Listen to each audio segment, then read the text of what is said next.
Chapter 61. Shortly after Christmas, Harry received a reply from Susan that had him roaring with laughter in the privacy of his bedroom. Apparently, Umbridge had been furious to discover that he and the four Weasleys had fled the school in the middle of the night. According to the rumour mill, specifically something Parvati heard from one of Ginny's dorm mates, the High Inquisitor had been informed that Harry had ingested some sort of hallucinogenic, prompting the Weasley children to be called out of bed to ensure it wasn't their doing, accidentally or otherwise. Given that the twins were well known for their prank substances, and Ginny was equally famous for happily accompanying them, it made for a solid alibi.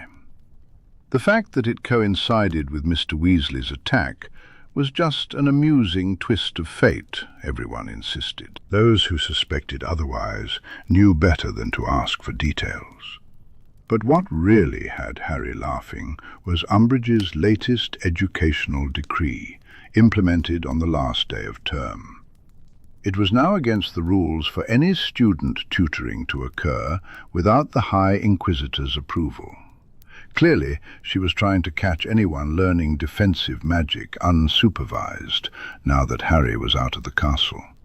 However, according to Susan, whose letter had been sent via the post office in Hogsmeade to avoid detection, Umbridge had spent the entire Christmas break being hounded by students seeking permission to help their friends with homework or teach them basic household charms.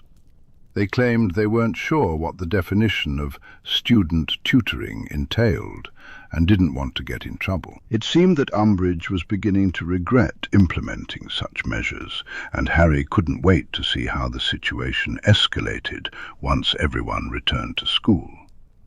He had also received a letter from Draco, passed through Snape and Remus. Draco was doing well, if a bit bored, and he missed Harry. Harry lingered longer than he cared to admit, tracing his fingers over the neat signature, "Love, Draco," at the end of the letter. He hated that Harry realized he hadn't had the chance to say a proper goodbye to his boyfriend, or any of his friends. He hadn't even spoken to Salazar. The portrait was probably worried about him, especially considering what Harry had shared about his life. He made a mental note to apologize for his abrupt departure when he returned. It was only a week away now, and the Christmas holidays had flown by.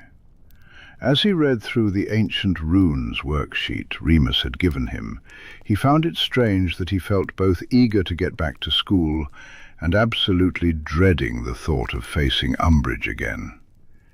He hadn't realized just how suffocating her presence was until he had been free from it. Suddenly his door opened, and Sirius snuck in, pressing a finger to his lips. "I need you to come with me," he said. "The twins are covering for us. We've got about 3 hours." 3 hours for what? Harry asked, confusion evident in his voice. Sirius grinned at him. "To go home." Harry's breath caught in his throat, and before he could respond, Sirius grabbed him by the hand. He felt the familiar sensation of side-along apparition as they were transported to the snow-covered lawn of Serendu. A wide grin spread across Harry's face, so much so that his cheeks hurt. "Sirius!" he exclaimed happily. "What if we get found out?" "I told you, the twins have us covered. They didn't ask questions." Sirius smirked. "Marauder privilege." Harry laughed, knowing that Fred and George would go to great lengths to help their idol in mischief-making. "Brilliant. But why today? Or did you just want someone to throw your toy for you?" he teased. A bark of laughter escaped Sirius's lips. "Maybe later, if there's time. We're actually waiting on someone."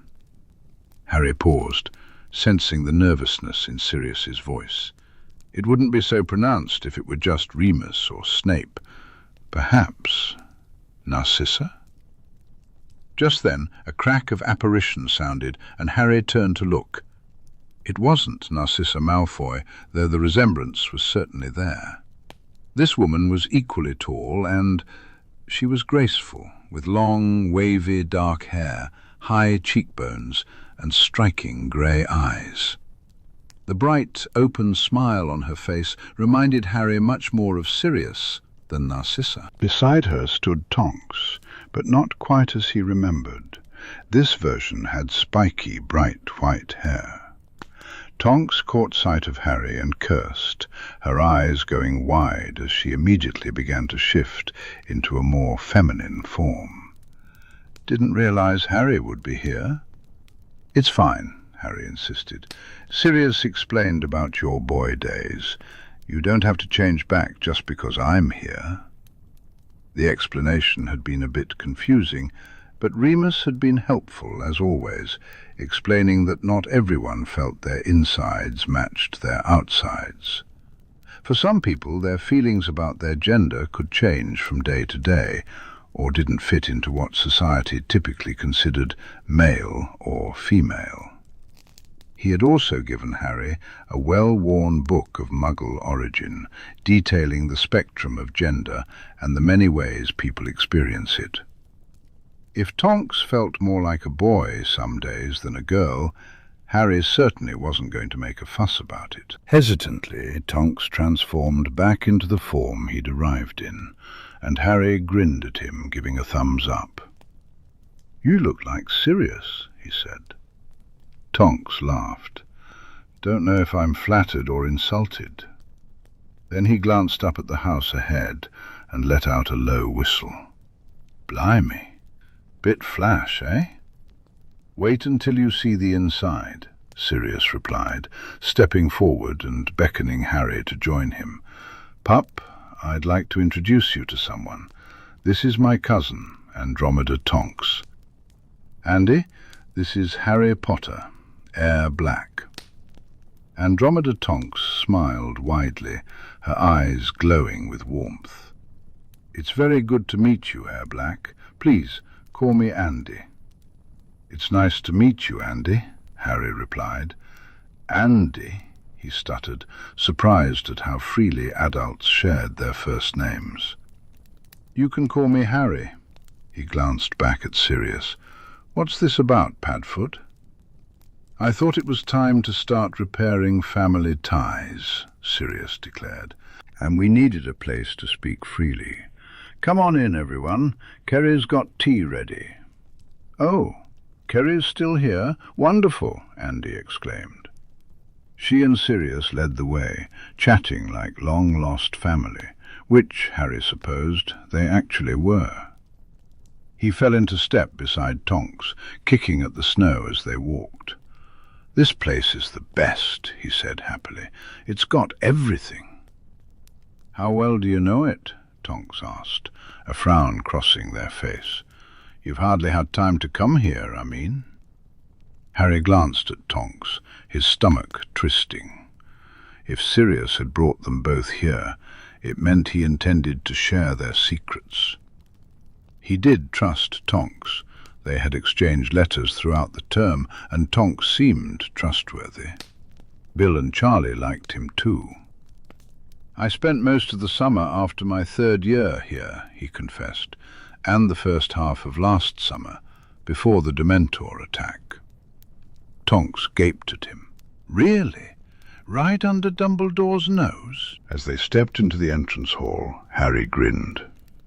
"We've got a lot to catch you up on," he said, hearing Sirius bark with laughter. "An understatement if I've ever heard one," Sirius agreed. "But it'll all make sense in a bit." To Harry's surprise, Remus was waiting for them in the kitchen, where the table was already set with tea for 5. "Andy, lovely to see you," he greeted, kissing her on the cheek. "It's been far too long." "I should have known you'd be involved in whatever trouble this one's up to, Remus Lupin," she sighed exasperatedly, making Sirius grin. "You know Mooney, always the brains of the operation," he joked. "Now, pup, I think it's best if you start at the beginning." Sirius's expression turned serious. "Don't worry about leaving anything out. You can trust them. And Tonks's occlumency is solid." "Okay then." Harry felt reassured by Sirius's confidence. "Well, it all started after I blew up my aunt." The full story took nearly an hour to unfold, and by the end of it, Tonks's hair had turned a vivid red with anger. "I'd like to wring that old man's neck," she muttered. "Blocking family magic, sending you to those people after everything he's told us about ensuring you have as normal a childhood as possible." She shook her head in disbelief. Beside her, Andy was equally furious. "I always knew he was as slippery as any snake, all that greater good nonsense." She exchanged a knowing glance with Sirius and Remus. "I don't know how much Ted or I can help, but you have us regardless." "Don't worry, I'm not expecting you to take up arms or anything," Sirius said with a smirk, "though I do remember how lethal you can be with a cutting curse." He turned serious again. "I just wanted you to know that one day, as soon as I can, I'm going to reinstate you into the Black family properly. Or Harry will, if I can't." Andromeda's jaw dropped in surprise. "Sirius?" "It's long overdue, Andy," Sirius insisted. "You're a better example of a Black than half the family we've still got." The look on Andromeda's face shifted, and Sirius paused for a moment. "And that's another thing I wanted to talk about.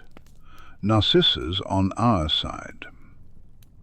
Harry had focused his storytelling on the significant parts, like Dumbledore's manipulations and Molly Weasley's thievery, deliberately leaving out details about his love life. He hadn't mentioned Draco at all. Andy went pale, and even Tonks looked astonished. "She is? Truly?" "She's been here twice in the last 2 years," Sirius confirmed. "Practically a hostage in her own marriage, but she just wants her son to be safe and happy. And given that the little rascal is hopelessly in love with our Harry, that means they're both on our side."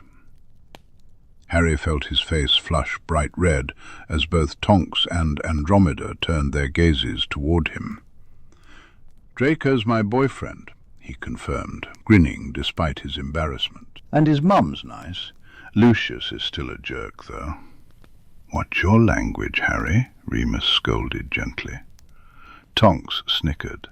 "She'd love to hear from you, Andy," Sirius said earnestly. "She misses you. Right now she's keeping a low profile because of Lucius's position, and because they're housing the Dark Lord himself at Malfoy Manor, but I have ways to get messages to her." Harry knew he was referring to Snape. This is all a lot to take in," Andromeda said, looking lost. She hadn't batted an eye at Harry's explanation of how deep Dumbledore's manipulations went, but the thought that her sister might not be as lost as she had feared left her stunned. "Harry, cub, why don't you take Tonks and give him the grand tour?" Remus suggested gently. "I think Sirius and Andromeda have some catching up to do." Harry looked at Tonks, who wiggled his eyebrows in response. "Go on, kid. Show me around this best place ever." As they headed out, Tonks squeezed his mother's shoulder comfortingly. They stood together in the grand entrance hall, and Harry glanced around. "What do you want to see first?" he asked. "What's your favourite part?" Tonks replied. Harry thought for a moment. He liked the Quidditch pitch and the pool, but it was a bit chilly outside for those, and he didn't have his broom with him. With that in mind, he said decisively, "My room, and the library." "Lead the way, then," Tonks declared grandly, gesturing toward the staircase, "and tell me how you fell for my little cousin." Considering he had recently shared the entire story with Ginny, it was remarkably easy to find his words. He was an absolute stuck-up prat for the first 2 years of school," Harry explained, providing context that Ginny already knew, but Tonks didn't. "He was trying to be just like his father, but something changed in our 3rd year. He started to think for himself. Since I wasn't under any compulsion, I began to see past the Slytherin tie. Leading the way up the stairs, Harry entered the expansive library. We met in secret, after curfew. To snog? Tonks asked gleefully, and Harry felt his cheeks heat up. Not at first. We were friends throughout my third year. We'd just talk and play cards. He taught me a lot about the Wizengamot and pure-blood culture, things that Neville didn't really know about since his gran didn't raise him in the traditional pure-blood way. He came here on my birthday that summer, and according to Sirius we were really obviously fancying each other, but we hadn't figured it out yet. That didn't change until I had to face a dragon in the first task. Tonks mock-swooned at the mention of Harry and Draco's first kiss, dramatically falling into an armchair. "Ah, young love," she cried out, clutching her heart. "Do I get to know about your secret boyfriend now that you know about mine?" Harry asked teasingly. Tonks's letters had hinted at a romantic partner several times, but she had never revealed a name. With how pale Tonks's skin was today, it was easy to see her blush. "If we're sharing secrets, I suppose I'd better," she sighed. "It's Kingsley." Harry's jaw dropped. "Kingsley Shacklebolt? Don't know any other Kingsleys, do you?" Tonks retorted. "Got to keep it hushed up, though. Technically, he's my superior, which makes the relationship not exactly up to aura regulations. But with a face like that, I couldn't help myself." She looked positively love-struck. Harry tried to imagine it, the exuberant, clumsy junior aura with the staid, intimidating, bald-headed figure of Kingsley. "It's certainly an interesting pairing," Harry remarked, shrugging it off. "Isn't he loads older than you?" He furrowed his brows, genuinely curious. Tonks shrugged in response. 18 years. It's nothing in wizarding terms. When I'm 70 and he's 88, no one will care." Harry, accustomed to thinking in terms of muggle lifespans, found some sense in that. "Fair enough." "You don't see it, do you?" Tonks asked knowingly. "Not really," Harry admitted, sounding a bit apologetic. Far from being offended, Tonks laughed. "That's all right. Lots of people don't get it. It took Charlie a while, and he's always been into older blokes, so I figured he'd be the easiest to convince. But Kingsley is different when he's off duty." "Not much different," she added, noticing Harry's doubtful expression. "I know he and I are chalk and cheese, but we like it that way. He keeps me grounded, and I remind him to loosen up a bit. He's got a wicked sense of humour once he stops being all stoic and serious." She waved her hand dismissively. "You only see him for order business. He's in work mode then." "I'll take your word for it," Harry said. Kingsley had no reason to show anything but his usual stoic aura self around him. "If you trust him, you can share what we've told you," Tonks suggested. "It'll be good to have another aura on board if Dumbledore escalates things. And he's on the Wizengamot, isn't he?"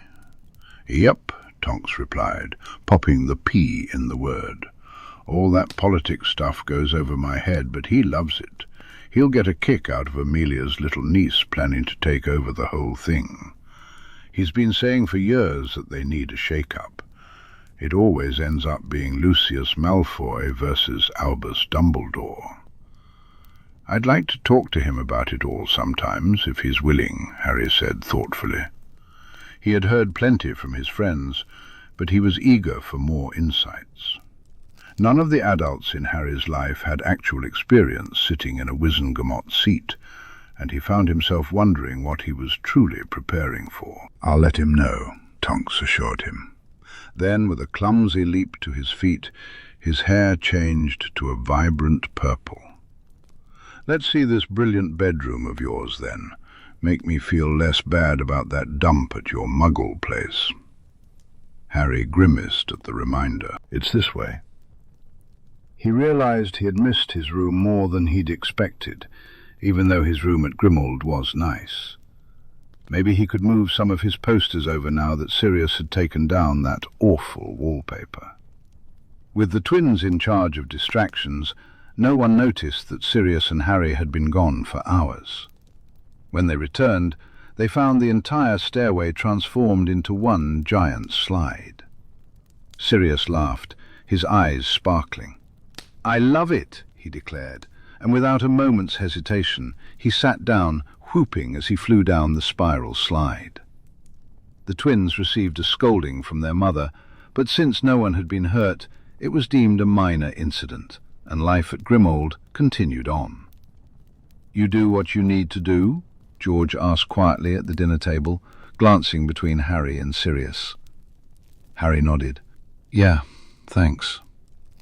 George winked, ruffling Harry's hair before ducking away. With the stairs back to normal, Harry made his way back to his room, surprised to find an unfamiliar owl patiently waiting on his windowsill. He took the letter from the owl and unfolded it with some trepidation. "Harry, I hope you're having a good Christmas. I need to talk to you when you get back to school. It's about that thing you promised Theo. He might have a few fellows there. Just a heads up so you can make any necessary arrangements. Still expecting summer at the earliest. Best, Blaze." Straight to the point, just like the Italian boy himself. Harry frowned. There were more Slytherins wanting sanctuary. He sighed to himself, offering the letter back to the owl. Harry treated himself to an owl for the journey home, then reached for his parchment and quill. He still hadn't written to Farlig about the matter, and he realized he should do it now, before he returned to school, and it became too late. There had to be a Potter property somewhere he could access before he turned of age, a place to house those hiding from Voldemort, and from Dumbledore. Or perhaps a Peveril property would suffice. He couldn't risk any properties from the black side of the family, as Sirius had mentioned that anything other than the two they were already using was too weakly warded to be of any use. Farlig would know. The goblin hadn't failed him yet. The last week of the Christmas holidays passed in a repetitive cycle, visiting Mr. Weasley, avoiding Ron and Hermione, doing homework, and trying to spend as much time as possible with Sirius and Remus before heading back to school. It was enjoyable, especially on days when the oldest Weasley brothers and Tonks would drop by.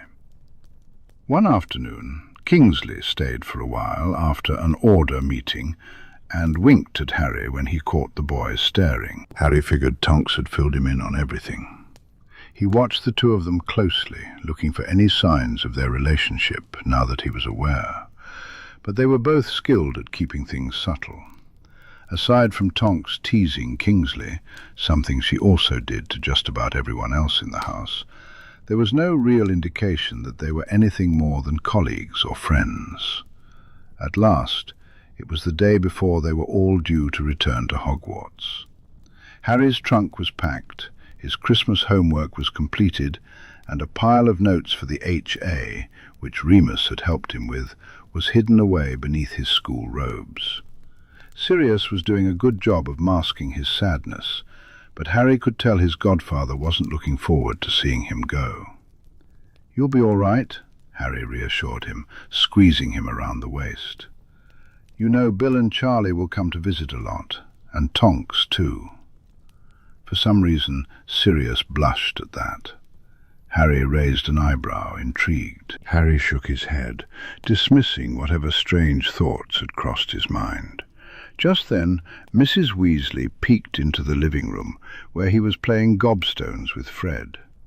"Harry, dear," she called, "can you come down to the kitchen, please? Professor Snape is here to see you."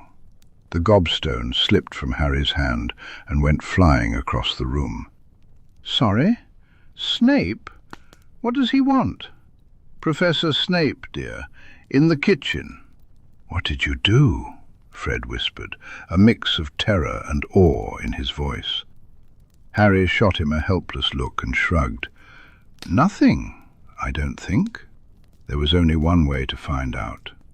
He jogged down to the kitchen where Snape was indeed waiting for him. The professor stood there in his usual black robes, looking as if he'd rather be anywhere else. Sirius sat at the table opposite Snape, and their mutual glare suggested a long-standing animosity. Harry pursed his lips, sensing the tension in the air. Were they being watched? "You asked to see me, Professor?" Harry ventured. "Sit down, Potter," Snape commanded, his tone icy. Sirius sneered. "Don't you give him orders in my house, Snape." Ignoring the exchange, Harry took a seat. After a moment, Snape finally turned his attention to him. "The headmaster has sent me to inform you that he wishes for me to begin instructing you in the art of Occlumency." Harry stared blankly at Snape, who met his gaze with a warning glint in his black eyes. "What's Occlumency, sir?" he asked, feigning ignorance. He couldn't tell if Snape was concerned about extendable ears or something more ominous. "It is an obscure branch of magic, used to defend one's mind against external penetration," Snape explained, his voice dripping with disdain. "You will receive private instruction once a week, and should anyone else inquire, even your little friends, you will tell them I am giving you remedial potions classes to improve your chances of scraping a passing OWL result." A cruel smirk crossed his face. "No one who has seen your performance in my class will cast doubt on that." That would have stung if Harry hadn't known he was earning straight O's in potions, despite what the grade record said. "Why do I have to learn this?" he asked, letting a heavy dose of teenage sulkiness seep into his voice. "Because the headmaster believes it's a good idea," Snape snapped back. Harry clenched his jaw. So, Dumbledore was worried about people getting into his head? Well, that was a change of pace. "Now listen here, Snape," Sirius growled. "Why do you have to be the one to teach him? Why can't Dumbledore do it?" "Because the headmaster has better things to do, Black, than trying to get any form of complex instruction through Potter's thick skull." Harry understood what was really happening. Dumbledore was too concerned about facing Voldemort to delve into Harry's mind. This actually worked in his favor. He wouldn't have to pretend he didn't know what was going on. The shouting match brewing between Sirius and Snape escalated, loud enough that Harry was surprised no one had come to see what was happening. That changed abruptly when the door burst open and the entire Weasley family, along with Hermione, tumbled in. Mr. Weasley at the centre, wearing striped pyjamas and a raincoat. "Cured!" he announced cheerfully. "Completely cured! Oh, I say," he added, taking in the scene before him. "Sorry to interrupt." Both Sirius and Snape lowered their wands, though they continued to glare at each other. "What's going on here?" Miss Weasley asked, frowning at the pair. "Snivelus was just leaving," Sirius growled. Snape's eyes flashed with irritation. "Something I'm sure you're dying to do, mutt," he shot back. "Do us all a favour and give it a try." The crowd of redheads watched in alarm, and Harry couldn't help but wonder how he was the only one who seemed to notice how much both of them relished the chance to provoke each other. Teenage years must have been terrible if this is what they were like when they were supposed to be tolerating each other. How had Remus survived it? Thankfully, the presence of witnesses seemed to be enough to end their little display. Snape pocketed his wand and swept toward the door. 6 o'clock, Monday evening, Potter," he snapped, before disappearing. "Blimey, what was that about?" Charlie asked, concern etched on his face as he looked at Sirius. Nothing important, Sirius dismissed, a false smile plastered on his face, his eyes still shining with contempt for the doorway Snape had just left through. When he turned to Charlie, his expression softened a bit, and he shifted his gaze to the Weasley patriarch. "Welcome back, Arthur. Glad to hear you're all healed up." The Weasley parents did their best to make that evening's dinner a celebration, but with half the house dreading facing Umbridge the next day, it wasn't as cheerful as it could have been. Sirius was preparing his finest sulk at the thought of Harry leaving, struggling to maintain it as Bill and Charlie nudged him into laughter whenever he looked too morose. Charlie didn't dare flirt too openly with him in front of his own mother, not wanting to endure the lengthy lecture that would follow if she realized how he felt about Sirius. Still, he watched fondly and bumped the older man's knee beneath the table whenever he caught him staring wistfully at Harry, who was sitting with Fred and George, clearly plotting some mischief.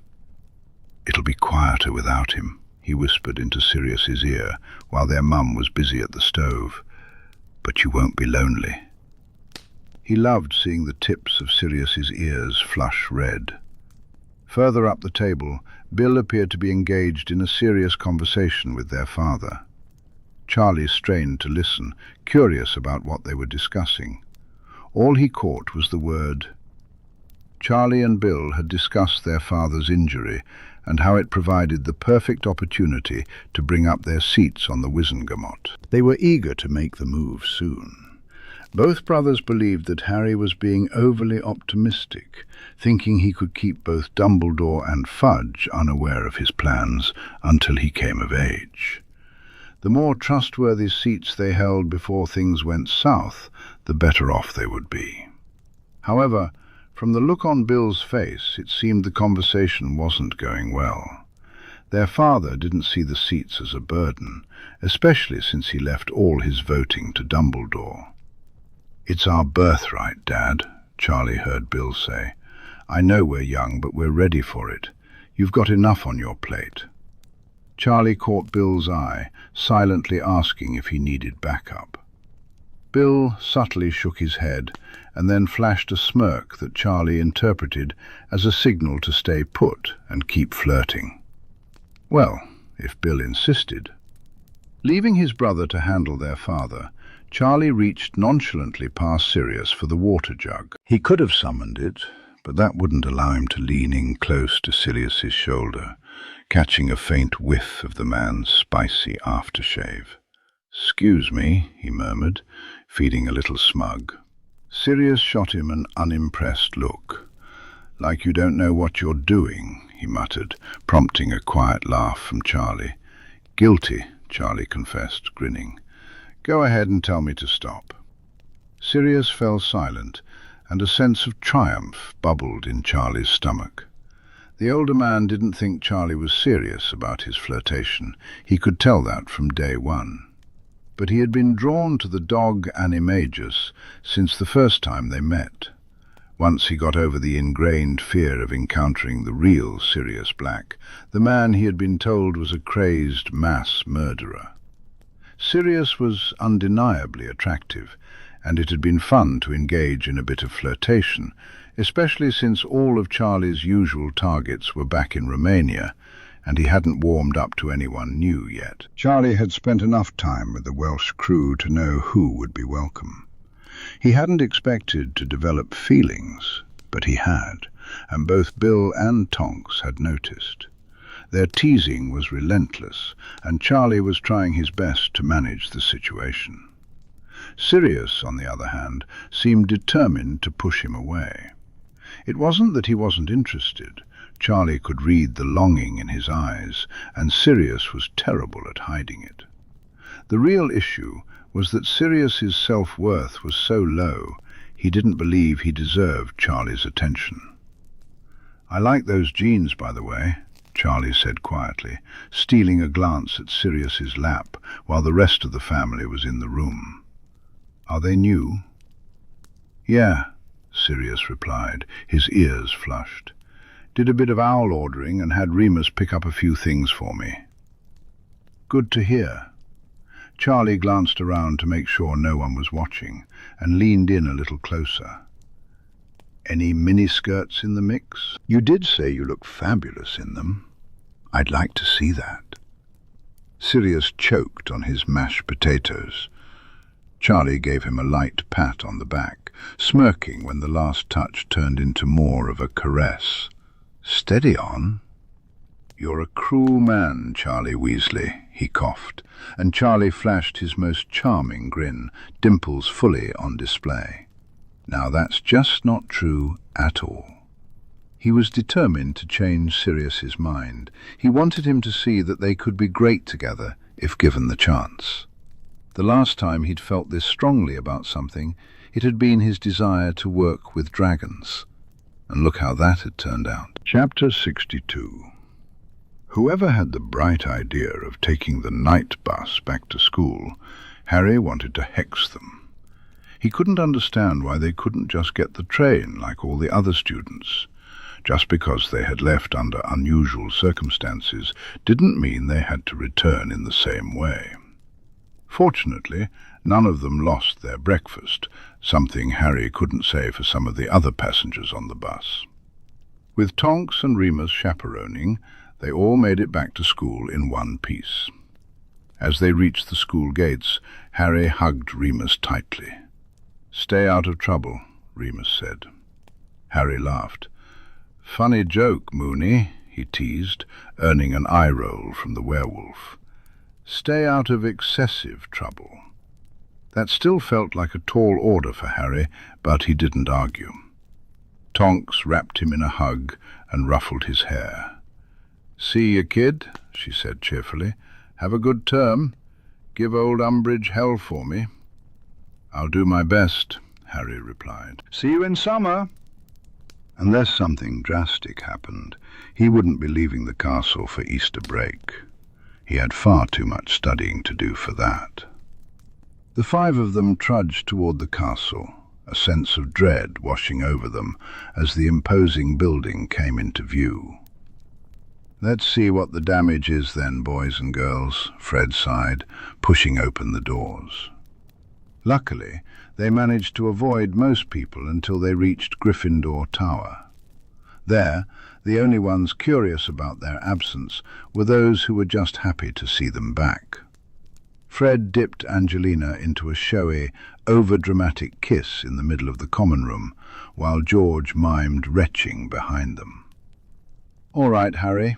Ginny," Neville greeted, waving cheerily.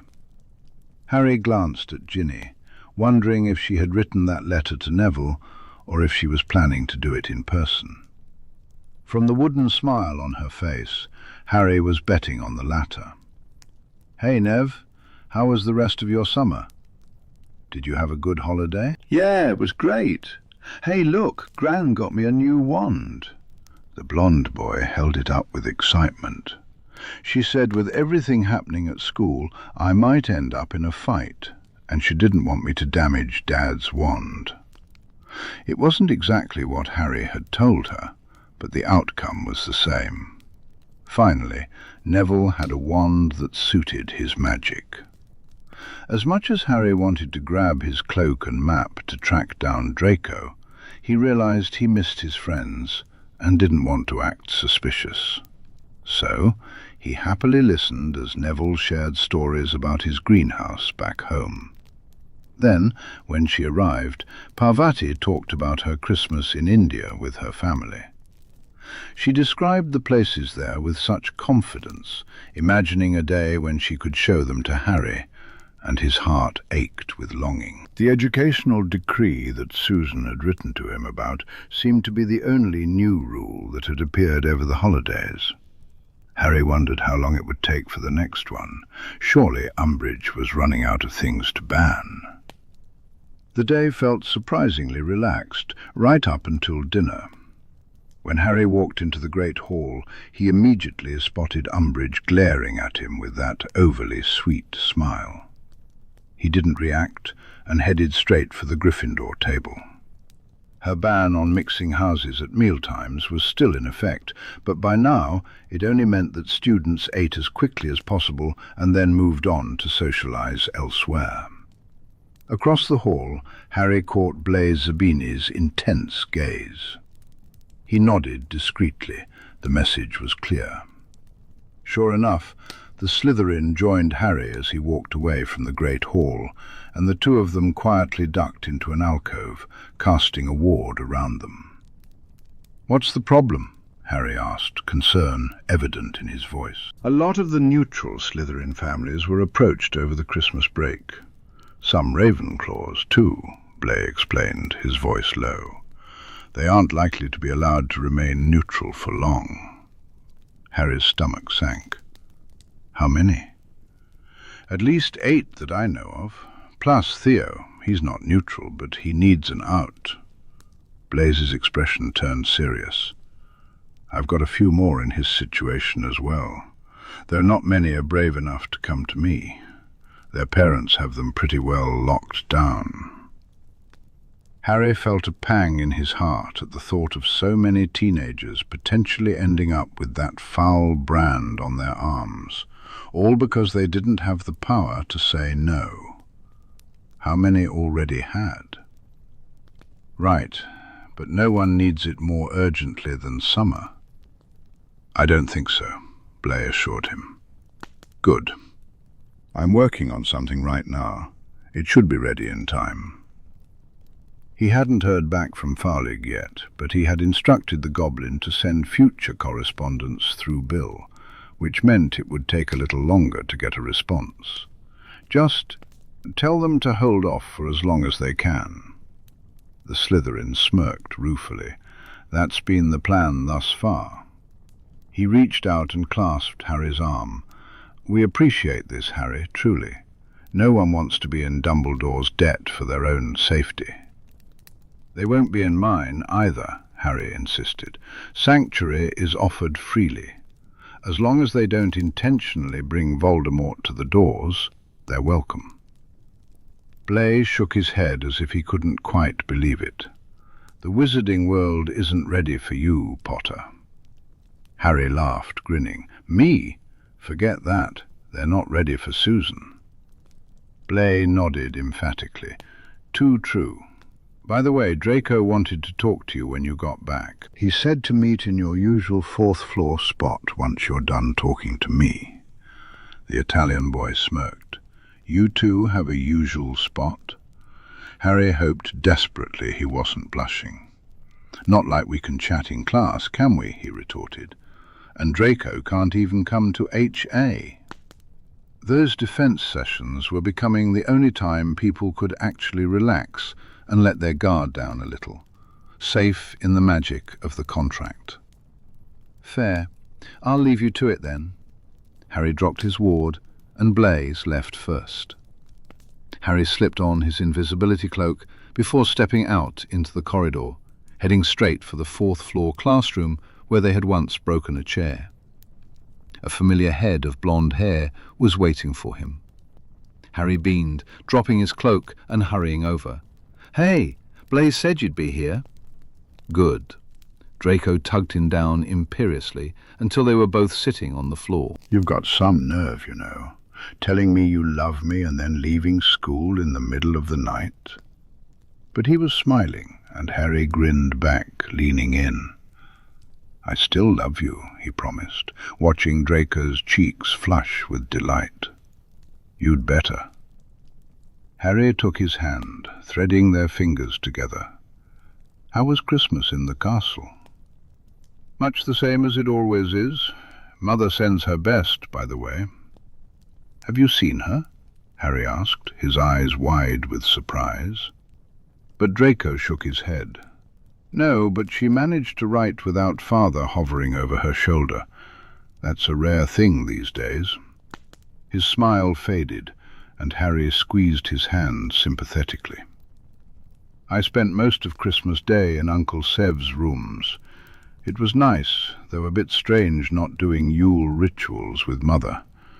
At least it was blissfully Umbridge-free, unlike the rest of the bloody school.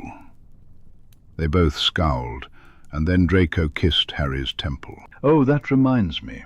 Uncle Severus gave me the Animagus potion for Christmas." Harry sat bolt upright.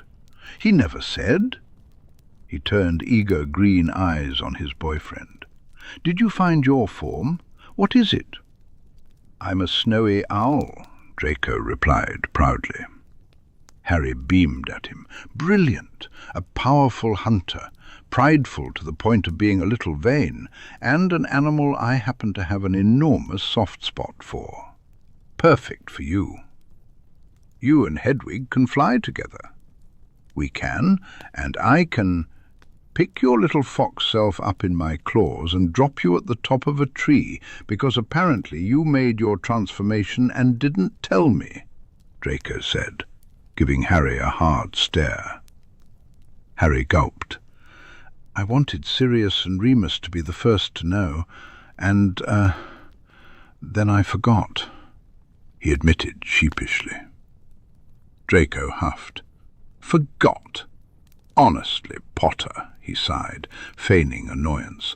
"Disaster of a wizard." He paused, then added with an expectant look, "Go on, show me." "Oh." Harry concentrated, and suddenly he was a fox beside Draco. "Oh," Draco cooed, his grey eyes sparkling with delight. "Aren't you beautiful?" Harry preened, arching up under Draco's hand, begging the boy to pet him. They spent a fun 5 minutes with Harry flopping around in Draco's lap, letting him scratch the soft white fur on his belly. Then Harry decided he wanted to kiss Draco properly, so he transformed back into his human form. "You might be a disaster, but you're a bloody talented one," Draco said, smoothing Harry's mussed hair. Harry shrugged, feeling bashful. "You'll get yours before 6th year, I bet." Draco didn't look so convinced, and smoothly changed the subject. "Well, my OWLs have to come first. We can't all juggle 8 things at once on top of studying for exams. How was your holiday, anyway, despite the eventful start? Please tell me you actually rested for more than 5 minutes." Harry had already written to Draco about the important parts, but it was nice to sit and share the more mundane events of his break. Draco's fingers began carding through his hair as he spoke, and Harry's eyes went half-lidded with pleasure. "Well, I'm glad you managed to get some quiet in that madhouse," Draco remarked. "Slytherin House was more full than ever. Seems I'm not the only one who didn't fancy heading home for Yule. But you're the only one with Voldemort in your house," Harry pointed out. Draco's pale lips pressed into a thin line. "Perhaps, but his reach is extending ever further. Rumour has it he wants to start marking everyone once they turn 17, if not sooner." A wave of fear gripped Harry's throat. "Cassius?" "He went to his secret boyfriend's for the holidays," Draco assured him. "His family had no idea. He's got them convinced he can't be marked because he's planning to infiltrate the ministry when he graduates. But considering the Dark Lord is talking about taking over the ministry in due time, I don't know how long that will last." Harry made a mental note to speak to the Slytherin. He needed a sanctuary perhaps as much as Theo did, more if Harry's suspicion about the 7th year's mysterious boyfriend was correct. His father would kill him if he found out. "I've told Blaise I'll have a safe house ready by summer," he said. "I'm going to see if there's a Potter property I can use.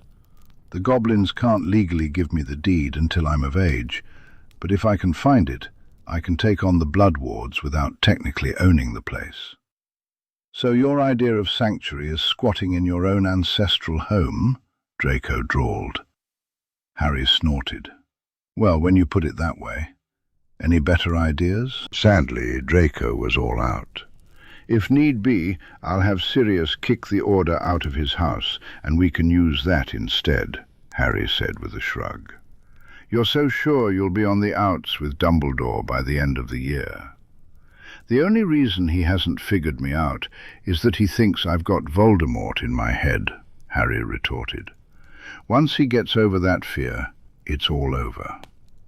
He felt fairly confident that there were no major moves Dumbledore could make against him without drawing the ire of the wizarding world. Not yet, anyway. So he didn't mind the idea of the man discovering that Harry had lost the blocks on his magic.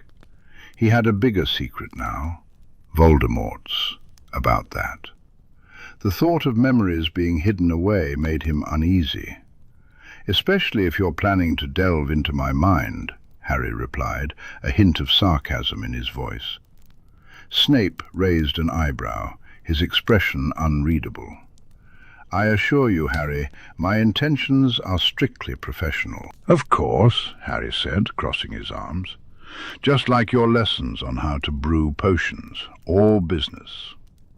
"Enough of your cheek," Snape snapped, but there was a slight twitch at the corner of his mouth, as if he was fighting back a smirk. "Let's begin."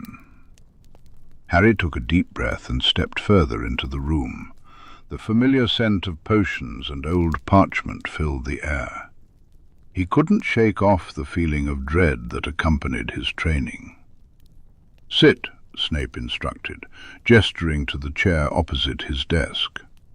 Harry complied, feeling the weight of the moment settle over him. "Are you ready to start?" Snape asked, his tone now more serious. Harry nodded, swallowing hard. "Yeah, I'm ready." "Very well. Let's see what you've got." As the lesson unfolded, Harry focused, trying to push aside the chaos of his thoughts and the looming threat of Voldemort. He needed to master Occlumency, not just for himself, but for those he cared about. Harry wondered how things could go so awry that he would end up in Snape's own mind. But stranger things had happened. That was generous of him. Don't suppose he left anything useful in it? Snape smirked briefly. Sadly not. Now, I'm sure we can both agree that the last thing you need is more Occlumency tutelage. Anything further would take you into the realm of falsifying your own memories, which, while potentially useful, is not a skill you necessarily need right now. The Dark Lord is very likely aware of the connection between you, but I have faith in your current abilities to keep him out of your side of the connection. He leaned against the edge of the desk, his long legs stretched out. With that in mind, I thought it best to use these lessons to continue our studies from the summer. Far be it from me to deny a perfect opportunity when it arises. He was right. If Dumbledore expected Harry to be with Snape for the next few hours, it was an excellent time for Harry to get in some dueling practice. Harry looked around the office skeptically, his eyes lingering on the shelves lined with jars of strange liquids. "This isn't really the best place for it. I was hoping you might be able to help with that. Come here." Snape walked to the back wall of the office and pointed at the stone. Harry stepped closer, confused. Then he noticed the tiny snake engraved in the grey slab. He smirked. "You just want to go back to the chamber," he accused lightly, and Snape's eyes narrowed.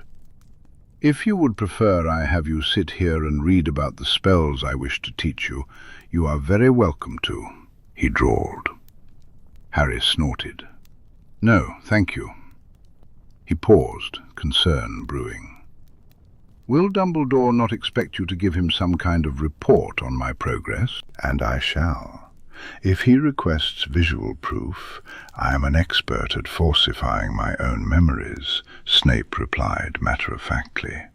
"But, to be blunt, I believe Albus is expecting these lessons to be a complete and utter success." "Disaster," Snape said with a glint of amusement in his eyes, "in which I shall uncover all the secrets hidden in that thick skull of yours, and you will be even more convinced that I am evil incarnate. I will feed him some lies about your mind being full of little else but exam worries and boys, and I'll make my disgust at having to sift through such trivialities very clear." Harry shot Snape an indignant look. "Hey, I could have more going on than that." He paused, considering it. Dumbledore certainly expected more after his vision of Mr. Weasley. Harry doubted the headmaster would believe he had any natural talent in occlumency. They would need to provide Dumbledore with something substantial. "Tell him about the corridor dreams," Harry suggested. "Pardon?" "The dreams Voldemort keeps sending me, of that corridor in the Department of Mysteries. Tell him you saw those in my head. It'll make him think he's right, at least about Voldemort trying to influence me through our connection." Harry reasoned that if Dumbledore was busy patting himself on the back, he wouldn't look much further. If you don't give him anything he can use, he'll start to suspect both of us. Suddenly, a realization hit Harry, chilling his blood. If he figures out I know about the magic blocks, and you're not the one to tell him, he'll know you're not loyal to him. On the contrary, Snape didn't seem concerned. "He cannot expect me to seek out every last secret in your mind without turning you into a vegetable. Given that he currently believes you shed his incredibly powerful compulsion charms out of sheer stubbornness, I doubt it will surprise him to find that you are equally stubborn enough to keep me from your deepest, darkest secrets." Then Snape gave an almost predatory sneer. "I have been serving two masters long enough to know how to manipulate the truth for my own benefit. Trust me, Potter, I will be fine." He snorted derisively. "Though if you decide to remove Albus as permanently as you will the dark—" "Lord, that would make my life easier," Harry said, a hint of dark humour in his voice. He couldn't deny that the thought had crossed his mind. "If I kill him, people will declare me the next Dark Lord before his body is even cold. And if it looks like an accident, he'll be martyred." He smirked sharply. "I plan to publicly disgrace him before he can even think about heading off on his next great adventure." "Then you had best be prepared to deal with the Dark Lord as soon as possible," Snape replied, his tone matter-of-fact. He tapped the wall pointedly. "Come, we're wasting valuable time. We can discuss these plans further while we duel. It'll be good for you to practice multitasking." A vindictive look crossed Snape's face, sending a wave of trepidation through Harry, even as he obediently hissed at the snake to open a passage. He knew he was going to be very sore in the morning.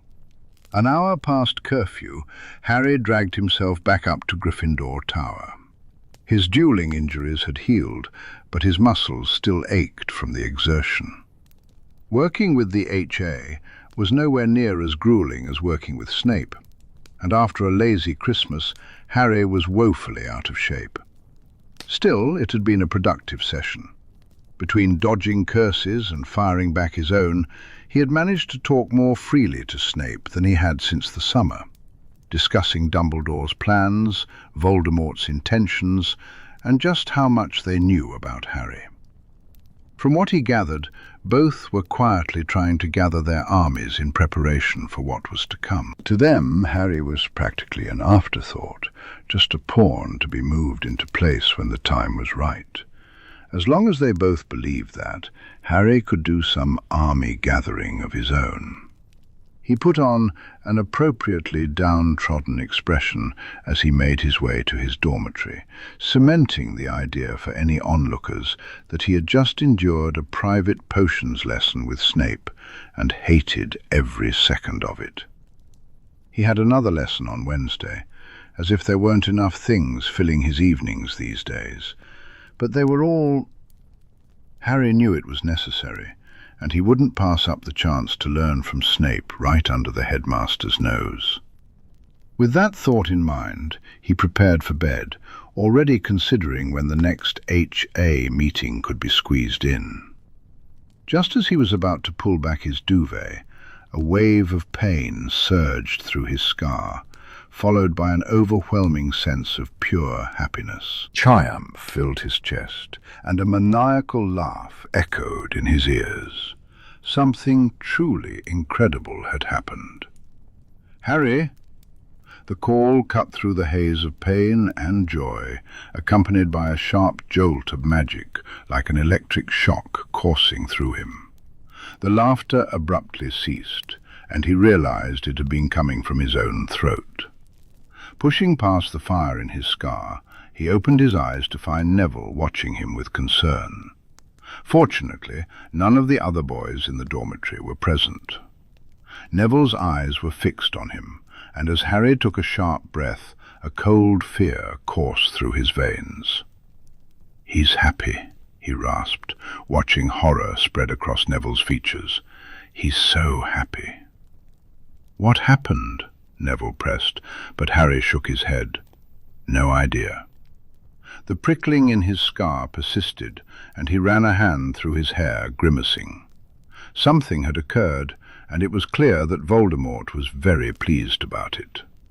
That was a troubling thought. "I need to talk to Sirius. Won't a letter take too long?" Of course, Neville didn't know about the two-way mirror. Harry was more than willing to share that secret with his friend. "Don't need to write."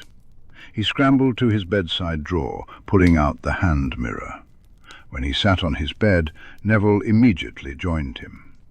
Concerned about the other boys intruding, Harry flicked his wand to draw the drapes and raised a silencing ward. Sirius Black. The mirror flickered for a moment before Sirius's face materialized in the glass, looking grim. "Pup, now's not the best time." "Something has happened," Harry said urgently. "I just felt this overwhelming rush of happiness.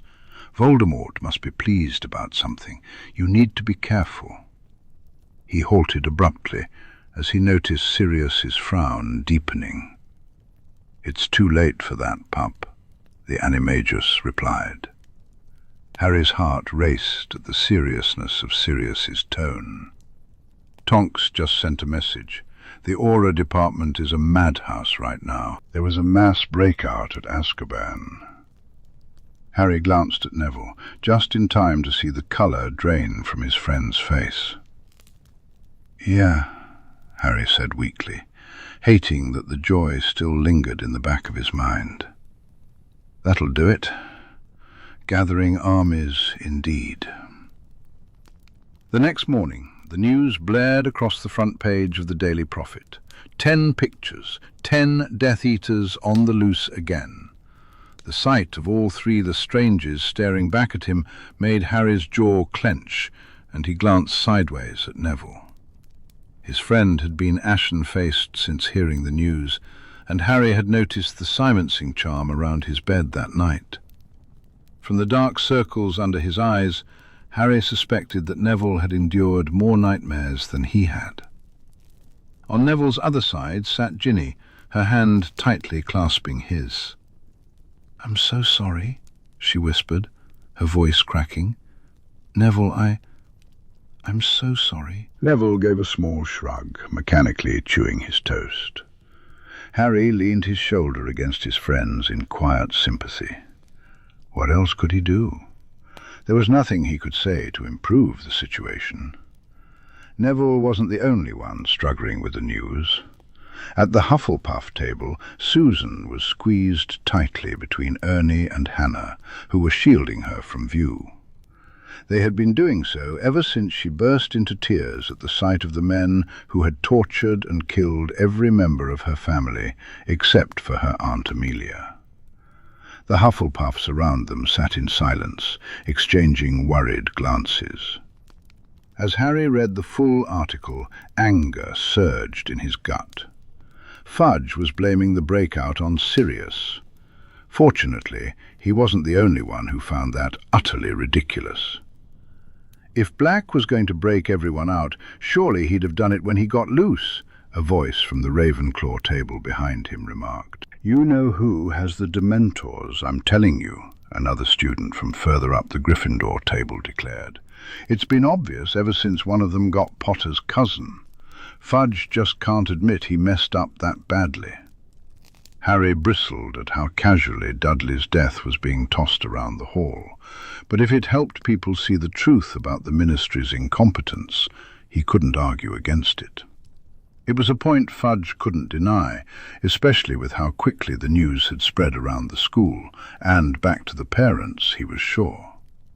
Whispers about needing to sack Fudge filled the air, and at the head table, Umbridge clutched her knife and fork with white knuckles.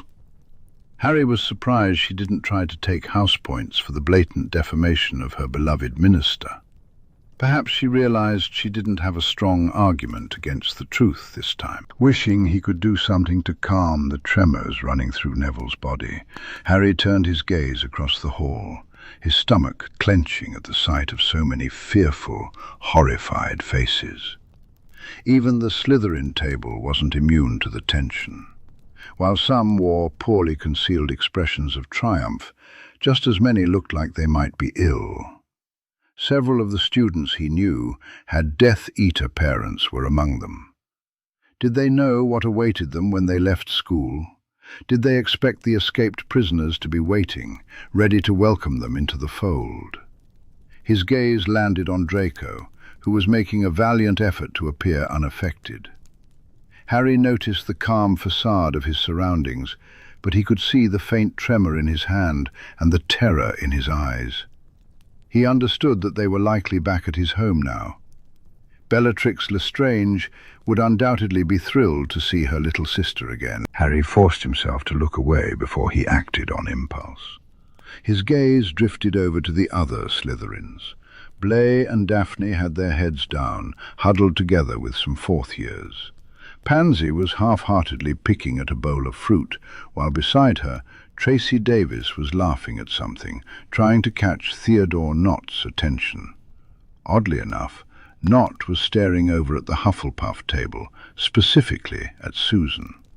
Susan had mentioned spending time with him over Christmas, updating him on all the heir's plans. Maybe they were friends now. "Have you seen the rest of it?"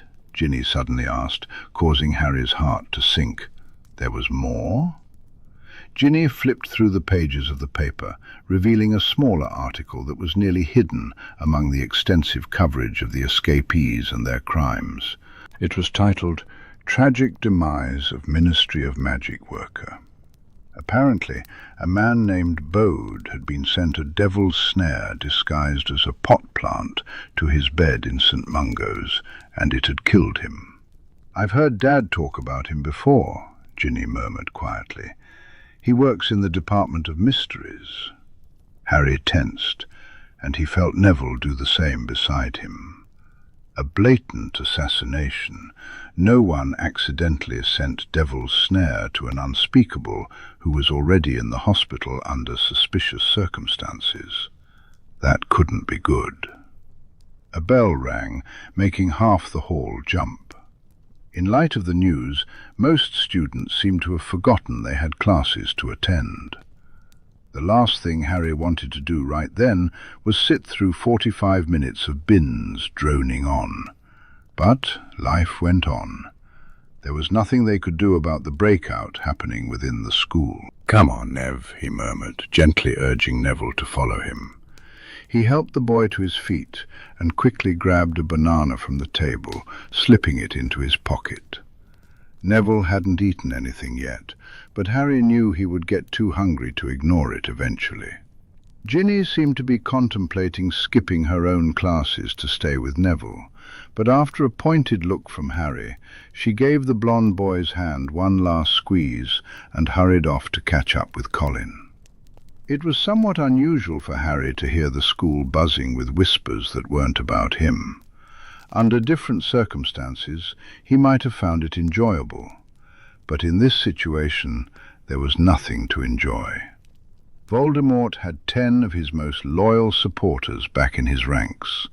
Time was running out for Harry. Chapter 63. The news that Hagrid had been put on probation felt like the icing on an exceptionally terrible cake. No one seemed particularly surprised, not even Hagrid himself, who was still covered in an absurd amount of bruises.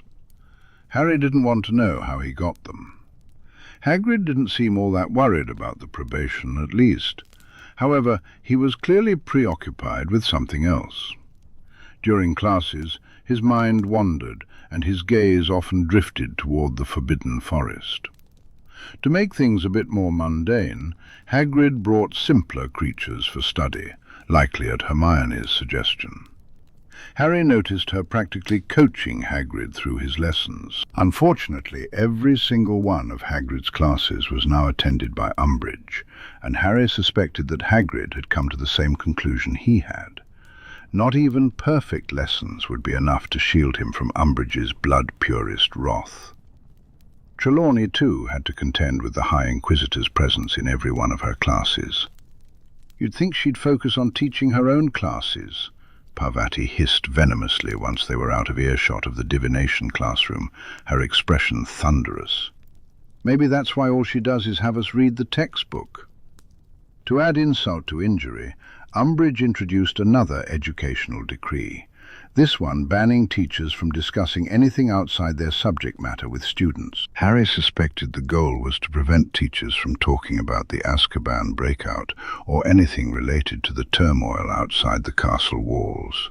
For Lavender and Parvati, it meant they couldn't speak freely with their favourite professor, and that was simply too much to bear. Umbridge was making enemies all over the school, but there was little anyone could do about it, except what they were already doing, of course. With that in mind, Harry scheduled a Dumbledore's army meeting as soon as his busy timetable allowed. As instructed, everyone had spent Christmas researching a spell they wanted to learn. Harry now had quite an impressive list of magic to work through, with only a handful of spells needing Snape's instruction first. "Brilliant, everyone! I'll organize that list and we can start working on it next week. But today, I thought we'd do something a bit more fun." "Are we breaking out the dueling dummies again?" Cho asked excitedly, glancing over to the corner where a trio of dummies stood. Each one now sported a picture of Umbridge's face stuck to the front, making practice with them all the more entertaining. "Not today. Instead, how many of you know what paintball is?" Immediately the Muggle-raised members of the group lit up with excitement. Harry grinned at them. "I'm going to split you into 2 teams," he announced. "And I hope you're all familiar with the colour change charm, because we'll be using it a lot." Just because learning to dodge spellfire was a serious and necessary skill didn't mean Harry couldn't make it fun, after all. Sirius looked around the small group tucked away in the upstairs drawing room of Grimmauld Place. These were the only members of the Order he could trust these days, aside from Snape, of course.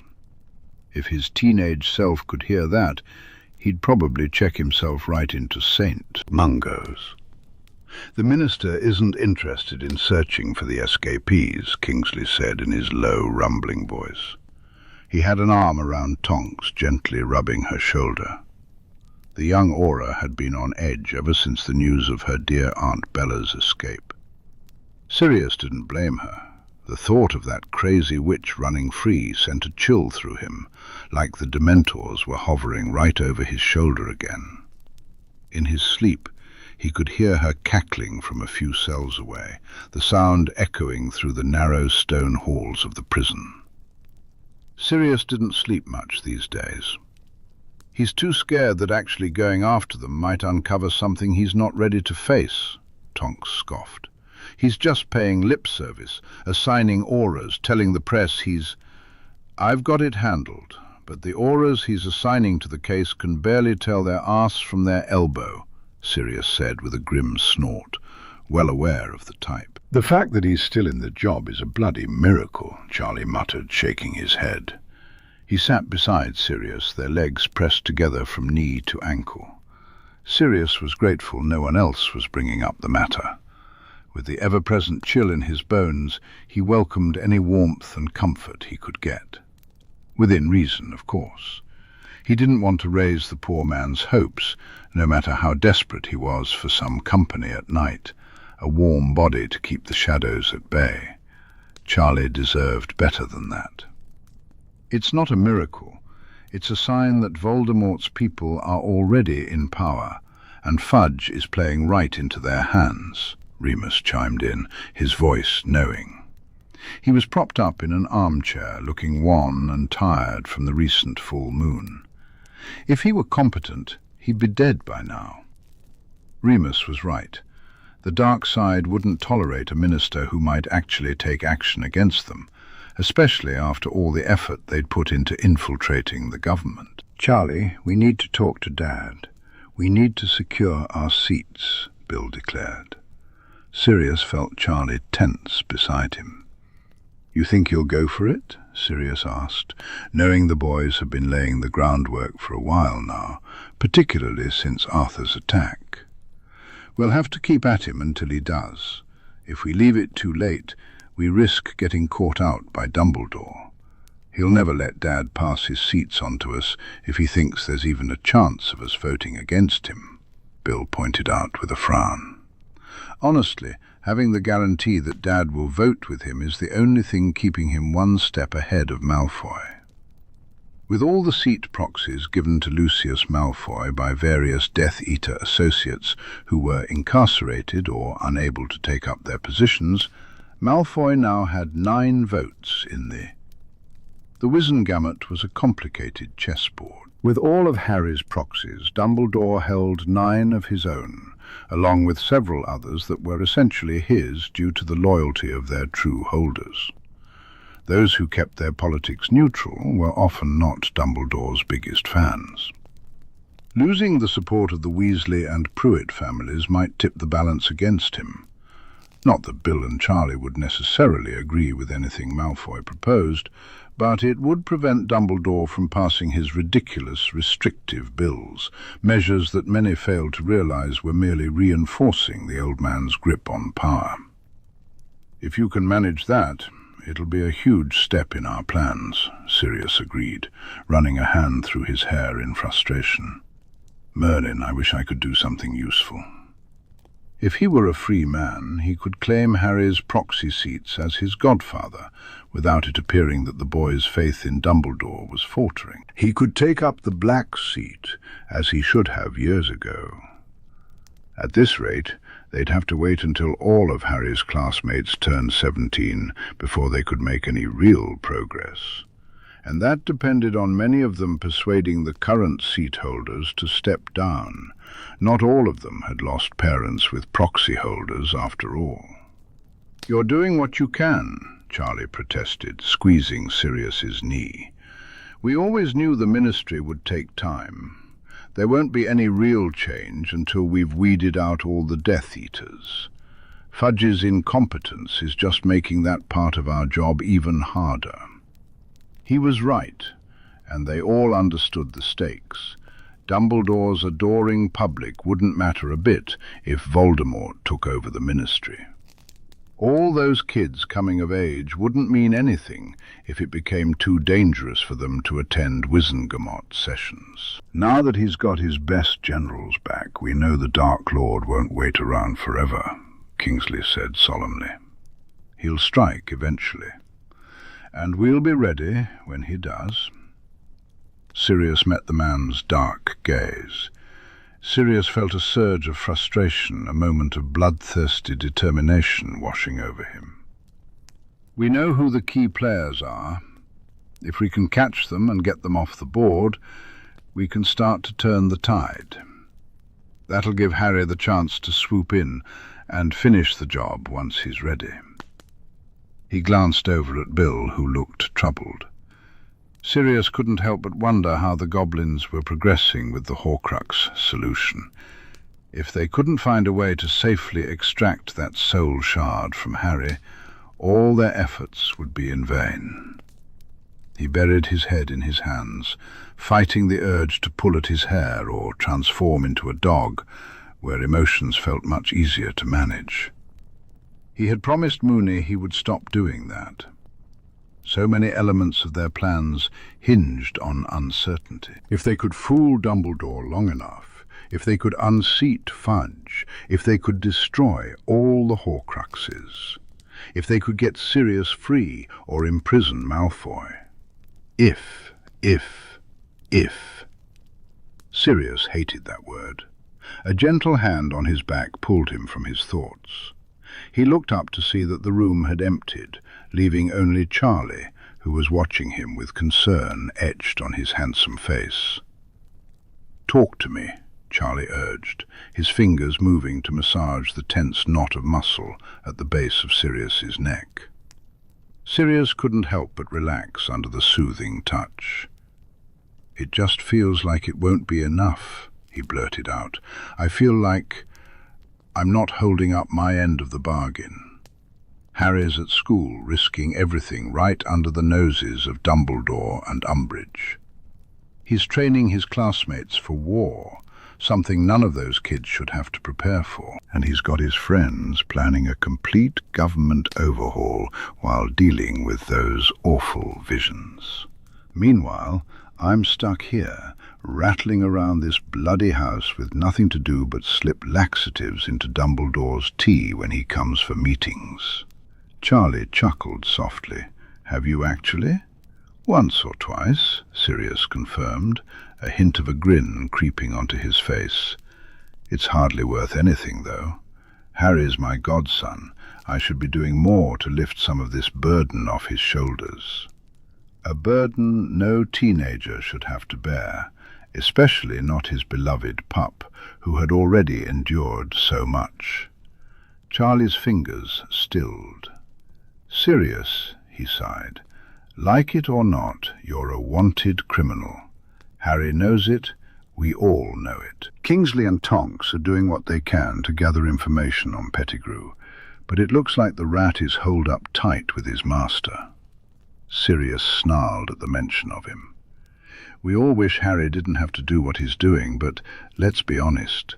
Half of his burden is stuff he decided to take on himself, the overachieving little bastard." His voice was affectionate despite the words. "As his godfather, all he wants from you, what we all want from you, is to support him, love him, and provide a safe place to call home whenever he needs it. And you've done all of those things. You are doing them." Charlie's hand moved to cup Sirius's cheek, his other hand following to cradle the older man's face tenderly. He kissed him, and Sirius's heart ached. "You're doing everything you can, Sirius. I wish you'd stop being so hard on yourself." But couldn't he see? Everything Sirius could do wasn't enough, not while he was trapped in this bloody house. He needs someone who can protect him from all the crap he's facing, all the crap that's coming his way. If Harry were attacked, Sirius would be one of the last to know, and no one would let him do anything about it for fear of his capture. Charlie's blue eyes softened, his thumb stroking the line of Sirius's cheekbone. "I hate to say it, but if you tried to protect Harry, he'd be the first one to shove you out of the way. That kid has even less self-worth than you do." Sirius wasn't sure whether to be more offended on his own behalf or on Harry's. "We all feel useless. We're all playing a waiting game. Don't you think I wish I could take the Weasley seat and put Dumbledore in his place? But it's not time for that, and I get the feeling that when it finally is, we'll be longing for the days when we sat around thinking how useless we all were." Charlie grinned, his cheeks dimpling, and Sirius felt his heart thud hard in his chest. "We're all doing what we can, including you. This breakout, it's terrible. There's no denying that. But the second those bastards show their faces, we'll get them.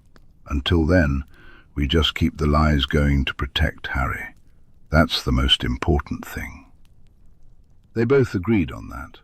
While Harry was stuck at school, they had to fool the world into thinking he was just an average fifth-year student with a Dark Lord after him. A long sigh escaped Sirius's lips, and for a moment he let himself lean forward, resting his forehead against Charlie's. "What would I do without you, Charlie?" he murmured. The hands on his face slid down his neck, settling on his shoulders. "I don't know, but I can think of plenty of things you can do with me," the redhead replied playfully. Sirius barked out a laugh, and it was harder than ever to pull himself away. "I keep telling you, you don't want to be saddled with me." "And I keep telling you that's my decision to make," Charlie shot back without missing a beat. When their eyes met, Sirius saw sadness and fatigue reflected there. "You deserve to be happy, Sirius, but I don't know how long I can keep trying to convince you of that." The admission made Sirius's stomach clench, but before he could respond, Charlie was gone. Sirius found himself alone in the room, staring at the door, feeling a profound sense of loss. He had been telling himself for weeks that Sirius would be relieved when Charlie finally gave up, allowing him to return to his life of solitude without gorgeous redheads trying to tempt him into breaking their hearts. So why did it feel like his own heart was breaking? Exhaustion tugged at Harry's senses as he made his way down for his latest Occlumency lesson, but he pushed it away stubbornly. He had stayed out a little too late with Draco the night before, and he refused to let Snape punish him for his tiredness, especially not if it meant admitting the reason behind it. To his surprise, Snape was standing in front of his desk when Harry arrived, rather than positioned at the wall, ready to enter the chamber. Harry tilted his head in curiosity. "I have a different lesson in mind for today," Snape declared, gesturing for Harry to take a seat. "What kind of lesson, sir?" Harry asked. "Legilimency," Snape replied, raising Harry's eyebrows in surprise. But I thought my Occlumency shields were fine," Harry protested. He hadn't felt much since the Azkaban Breakout, and at night his dreams were haunted only by the endless dark corridor. Voldemort was fully aware of their connection now, making sure only what he wanted to get through would reach Harry. "They are," Snape acknowledged. "I will be teaching you to perform legilimency." Harry's astonishment deepened. "But teaching me legilimency means you're allowing me into your mind." Snape nodded, his mouth a thin line, clearly contemplating the same concern. "It is necessary. I have used the pensive for once, and I am confident in my ability to throw you out of my mind, should you go searching for something I do not want you to see." He peered down his large nose at Harry, and in that moment Harry understood that despite the progress they had made, despite how much they had become like family, there were still boundaries they needed to navigate carefully. Harry felt the weight of trust between himself and Remus Lupin. If he violated that trust, he knew he would never be forgiven. "I'll behave," he promised. "Tell me what to do." Snape pulled up a chair and sat across from him, setting his wand in his lap. "You know the incantation. To truly breach the mind, you must have absolute focus. There are billions of moments and memories inside a single person's brain, and if you don't know exactly what you're looking for, it's easy to get lost. The hardest part isn't the spell itself, but removing yourself from the other's mind." Harry tightened his grip on his wand, trying to quell the trembling. "I could get stuck." "In an untrained mind, yes," Snape replied with a brief nod. "I have enough skill in Occlumency to eject you myself, but I won't do that until you've gained a feel for it. First, I will lower my shield so you can experience entering a mind without resistance. We'll build from there. Are you ready?" Harry nodded, locking eyes with Snape's near-black gaze. He imagined he could see some of his own apprehension reflected back. Taking a deep breath, he focused. Legilimens. At first it felt like being plunged into a pool of icy water, disoriented and unsure of which way was up. Sensations and sounds bombarded him from all angles, overwhelming him to the point where he could hardly breathe. Focus, he reminded himself. He needed to navigate this mental landscape intentionally. Find a memory. His thoughts immediately gravitated toward one specific direction. "Show me Lily," he wished, longing with all his heart to see his mother through this man's eyes. The sensations began to fade slightly, and Harry wondered if Snape was pushing him away, if he had inadvertently asked to see something forbidden. Then everything blurred around him, and he found himself standing on grass. It was reminiscent of a pensive memory, but somehow sharper, more vivid. He could smell the grass and feel the wind in his hair. Sunlight glinted off vibrant red flowers nearby, illuminating the scene before him. Harry's gaze fell on the little girl in front of him. It wasn't the kind of memory he had expected. They were in a park, a rather run-down one it seemed, with a swing hanging from only one chain and a climbing frame that looked like a potential hazard. Yet all he felt was joy and excitement, illuminated by the warmth of the girl's wide smile. Beside her was a boy, thin and knobbly-kneed, his dark hair falling over a pale face. "It came, Sev, you were right, it really came." "Of course it came," the boy replied, his voice unmistakably Severus Snape's, but younger and with a northern accent. Lily Evans, too, had a thick Birmingham accent as she exclaimed, "Show me yours! Show me yours!" She thrust a piece of parchment in Snape's direction. "Dear Miss Evans, we are pleased to inform you that you have been accepted at Hogwarts School of Witchcraft and Wizardry." In Snape's hand was a nearly identical letter, its edges crumpled from being held too tightly. A tangible proof that he was worth something, that he could be more than just this dreary little mining town. "Mum and Dad thought it was mental, but I told them it wasn't a joke," Lily continued. "They want to talk to your mum, though." "I don't know if that's a good idea, Lils." "Oh, come on, Sev." She placed a small hand on his skinny arm, her bright smile aimed at him. Nothing could possibly be wrong when Lily smiled like that. "They've met your mum. They know what she's like. As long as your dad's not around, it'll be easy." "That's easier said than done," young Snape pointed out. "He got let go from the factory again." A flash of pain crossed his face, and Harry saw Snape wince. Lily's smile vanished, replaced by righteous fury blazing in her vivid green eyes. "What did he do to you?" Harry watched as Snape's dark eyes widened slightly, saw him scrambling to think of a lie, something Lily might believe. "Lily, Mum says it's time to come in now. Oh, you're with the freak." Harry turned to see a girl a couple of years older than Lily, her blonde hair cut into a wavy bob, staring at them with a look of disgust. It was Petunia Evans, 13 years old and just as hateful as ever.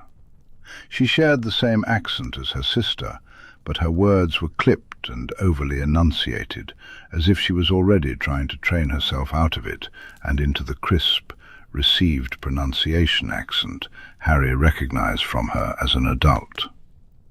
"Come away, Lily," Petunia commanded. "Leave him alone, Tuny," Lily shot back, glaring at her sister. "You're just jealous because we get to go to magic school and you don't." Petunia sneered, a cold expression that made Lily flinch.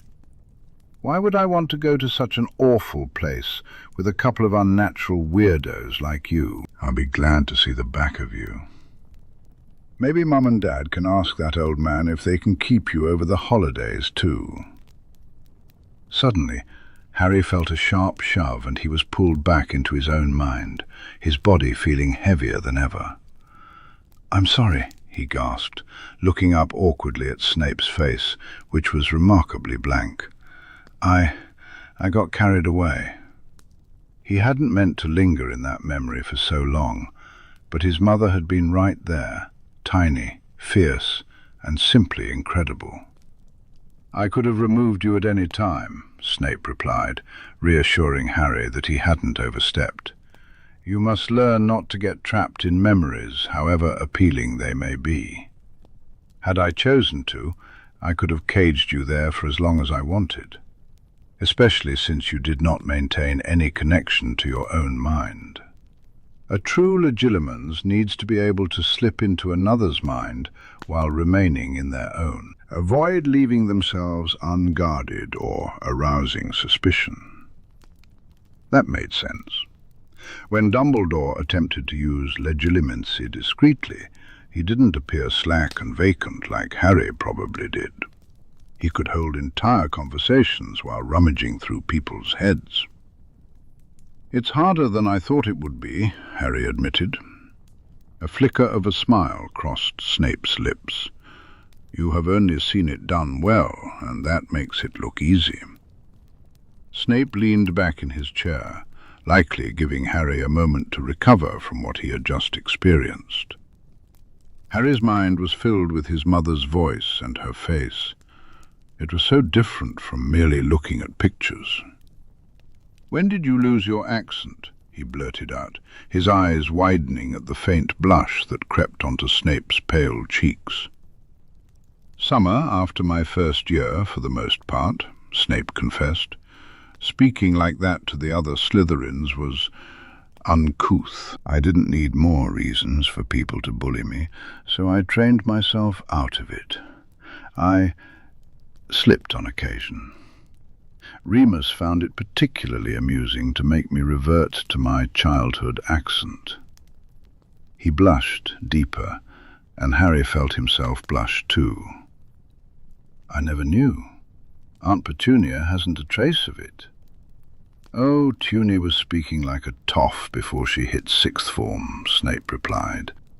And there it was, a tiny hint of a brummy twang. Though it took her far longer than it took me to learn proper elocution, and it certainly didn't endear me to her any further. A small twitch of Snape's lips appeared. Lily, on the other hand, made a point of getting even more northern the longer we spent away from Cokeworth. She said she wasn't ashamed of where she came from, and that there was nothing wrong with a good regional accent. It was quite entertaining to watch her yell at your father. He was as posh as anything. When she really got going, I think he only understood about a quarter of the words coming out of her mouth. Harry laughed, picturing that tiny red-haired girl yelling at a small Indian boy, her accent thickening with each word. Would you show me sometime?" he blurted out before he could stop himself. "Not in your head, if you don't want." Experiencing things through young Snape's emotions felt a bit overwhelming. But maybe in the pensive? Since they had access to it, it couldn't hurt to take advantage, right? "Perhaps," Snape replied, and thankfully he didn't seem offended. "If it will incentivize you to learn legilimency faster." Harry straightened in his seat. "Deal." He would do just about anything to watch memories of his mother. Harry was starting to feel like he was losing his mind. The Prophet continued to deny the truth about the breakout, publishing increasingly absurd articles about the criminal mastermind Sirius Black, and speculating on what he might be planning with his supposed Death Eater accomplices. Meanwhile, Umbridge was cracking down on any hint of independent thought within the walls of Hogwarts. The school seemed to move on as if nothing was wrong, while Harry often felt like the only one who recognized how close they were to disaster. Well, not the only one. His friends were right there with him. But just when he thought they might be gaining a majority on the side of truth, he found himself knocked back down again, like right now, in the Great Hall, overhearing a group of Ravenclaws in his year, laughing about how much of an attention-seeking lunatic he was, full of conspiracy theories against the Ministry. This was, of course, the result of yet another detention with Umbridge, after he had mentioned in class that sending Dementors to search for the missing prisoners wouldn't work, considering the Dementors had let them escape in the first place. Sometimes he forgot that despite his growing friendships with people outside his own house, not everyone was on his side. Padma and Mandy were the only Ravenclaw girls in his year he spoke to, and there were still quite a few who didn't share his perspective. Harry noticed the Hufflepuffs giving him dirty looks whenever he was nearby. Even within Gryffindor, he felt a lack of support. Seamus and Dean had become Ron's new friends, and despite Ron knowing that Voldemort had returned and that Sirius was innocent, he found amusement in making jokes about Harry finally losing it. It was disheartening, to say the least. Harry was trying so hard to prepare everyone for the dark times ahead, yet they preferred to stick their heads in the sand and carry on with business as usual. If it's this bad inside the school when I'm right here telling the truth, I dread to think what the rest of the country thinks, Harry muttered, turning back to his lunch. He had Ginny on one side and Neville on the other. Ginny patted his shoulder sympathetically. "With the Prophet against you, there's not much you can do." Harry scowled, absently wondering if Susan had any plans for legislation regarding unbiased media reporting. He considered calling Mrs. Frobisher back, but he doubted there was much she could legally do. They were insinuating a lot, but they weren't outright calling him a liar or a lunatic. He couldn't sue them just because they were telling people not to worry about Voldemort. "It's like last year all over again," he muttered, "only worse, because it's about other people's safety rather than just me being a glory hound." Suddenly Ginny froze, and a slow smile spread across her face. "If it's like last year," she drawled, "why not take the same approach?" Harry blinked at her, and then it clicked. "Write another article." She grinned wider, nodding. "People listened to the last one, mostly," she added, recalling her mother's firm denial on the subject. "But anyone with a brain can tell that the Ministry's story doesn't add up. If you tell the world the truth, it'll be harder for them. Not everyone will believe you, but at the very least you'll get plenty of people thinking about it." "Half the magical community in the country relies on the Prophet for news," Neville agreed. "They have no reason not to trust it. Plus, they might not know anyone at the school who can tell them that your story is a lot more plausible." Harry considered this as he dipped the crust of his bread into his soup. It could backfire spectacularly. The Quibbler, even though he adored Luna, wasn't exactly a recognized source of truthful, legitimate news. But, as Ginny had said, if he could just get people thinking, get them questioning the legitimacy of the stories the Prophet fed them. "Okay then," he declared, feeling a surge of enthusiasm for the first time in a long while. "It can't hurt." Well, it could, but he wouldn't dwell on that. "At the very least it'll annoy Umbridge, and that's always a win," Ginny said with a sly grin. Harry laughed. That was certainly true. Maybe if Umbridge was focused on him again, she might ease up on Hagrid for a while. "I'll talk to Luna in charms," Ginny promised, grabbing her school bag. "You just start thinking about what you want to write." Harry groaned quietly. He had forgotten that publishing an article meant actually having to write it. He would have to find a way to fit that in among the 300 other things he had going on. But he would do it, because it was worth it. The resistance needed to happen outside of Hogwarts, too. Chapter 64. Wandering between the rows of shelves in the library, Harry searched for a quiet spot to study without being watched or whispered about. He cradled a stack of books on animate conjuration in his arms, along with a 2-foot transfiguration essay due in the morning. Moving further back into the library, hoping to find a more secluded area, he froze. In a darkened corner, completely alone, sat Cassius Warrington. Cassius looked terrible. The usually handsome seventh year had a pale, waxy complexion, and his brown hair hung into his eyes, clearly in need of a cut. His robes hung loosely from his shoulders. He had lost weight this school year. Harry cautiously checked to make sure no one was around, then approached the Slytherin and cast a privacy ward to shield them from view. Cassius jumped as the magic washed over him, looking up in alarm. "Oh, Potter, it's just you," he said, his shoulders slumping again. "Are you all right?" Harry asked. A derisive snort escaped Cassius's lips. "Oh, I'm just fine," he replied, sarcasm dripping from his tone. "Positively wonderful." Harry sat down cautiously.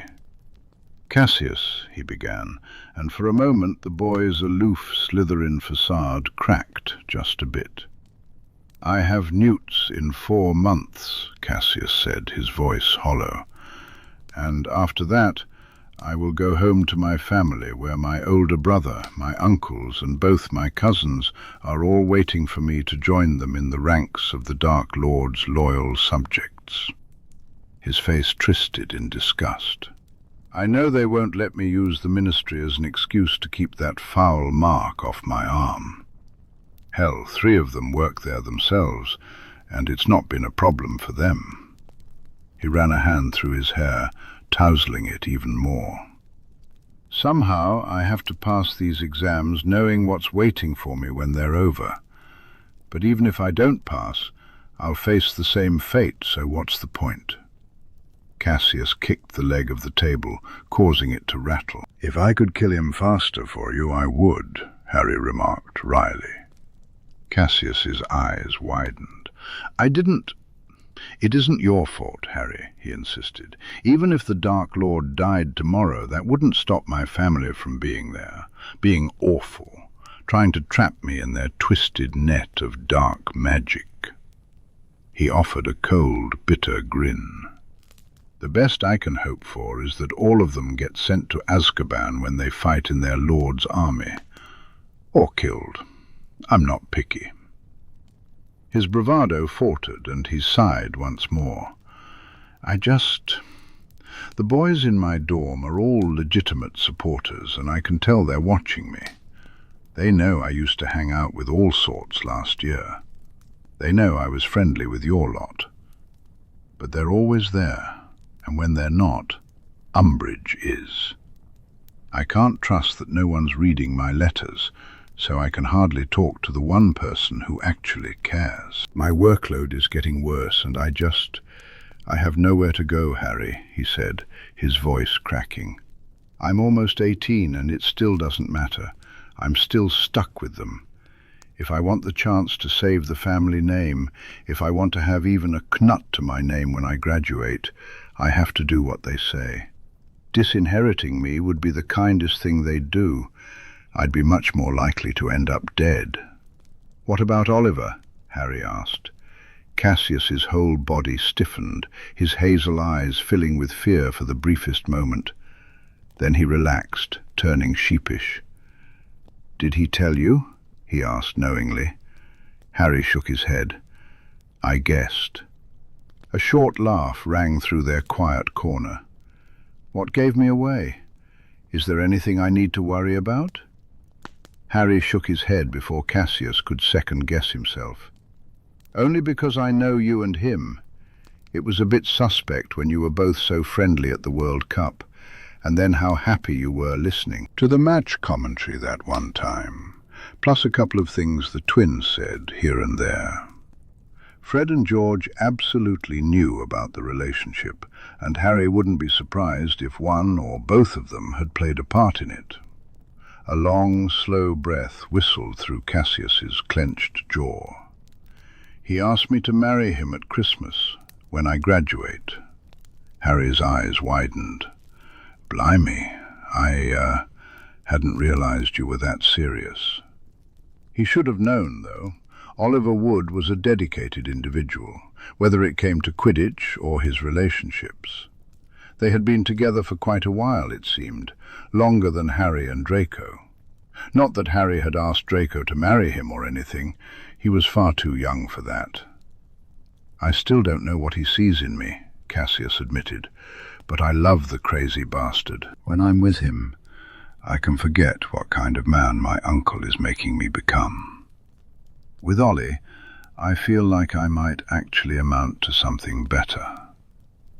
He shook his head, his eyes filled with pain. "I want to marry him more than anything, but I can't. If my family found out that I even spoke to Oliver, they'd kill him in front of me, and then kill me too, just for good measure."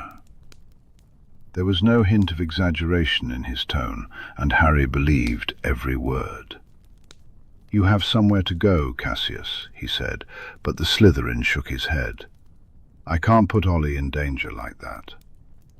"I'm not talking about Ollie, I'm talking about me." This made Cassius pause, his brows rising in surprise. "I've offered Theo sanctuary, and a few of the neutral families have come to Blaze for help. I can offer it to you too. And Oliver, if you're worried about him. He's still my captain." Always would be, as far as Harry was concerned. He hadn't written to Oliver since the summer because he was worried about his mail being read, but he always told Charlie. Cassius sent his regards and kept track of what the keeper was doing that way. "As if Oliver would go into hiding when there's Quidditch to be played," Cassius said dryly, prompting a laugh from Harry. "Fair point. For you, then. He can visit whenever. Your family will never have to know about the connection between the two of you," Harry offered. He could see from the look on Cassius's face that he was considering the idea. "If I leave the family, they'll cut me from the family tree. I'm not like Theo. He's the last of his line for both Nott and Avery. They can't disinherit him, or both those lines die out for good. The family magic might have rejected my brother, but I've still got 2 cousins and an uncle who are eligible. I can't risk the family seat going to them." Harry bit his lip. Cassius made a good point. He felt fortunate that Sirius hadn't been properly disinherited by his parents, but he hated the thought of Cassius staying with them.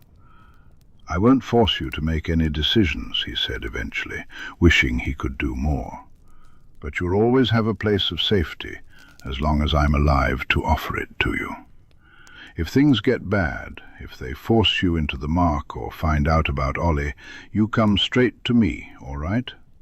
Don't risk your life just to keep that Wizengamot seat. It's not worth it, yeah?" Cassius looked up at him, and after a moment of silence, he cracked a small but genuine smile. "I've got too much Slytherin self-preservation instinct in me to let them kill me over a single vote," he remarked. He seemed lighter, as if a weight had been lifted off his shoulders. "Thank you, Harry. It's good to know I have options, and that Ollie has someone looking out for him." He shook his head in fond exasperation. "That damned fool would take a beater's bat to my whole family if I let him." "Sounds about right," Harry agreed, amused. I'll get to Voldemort as quickly as I can," he promised, ignoring the boy's flinch at the name. "I can't say how long it'll take, but just know that I'm doing my best." "Never doubted it for a second," Cassius assured him. "Good, so you leave that to me. Focus on keeping yourself safe, and tell Oliver you'll marry him when you can." Harry grinned, his heart aching fiercely.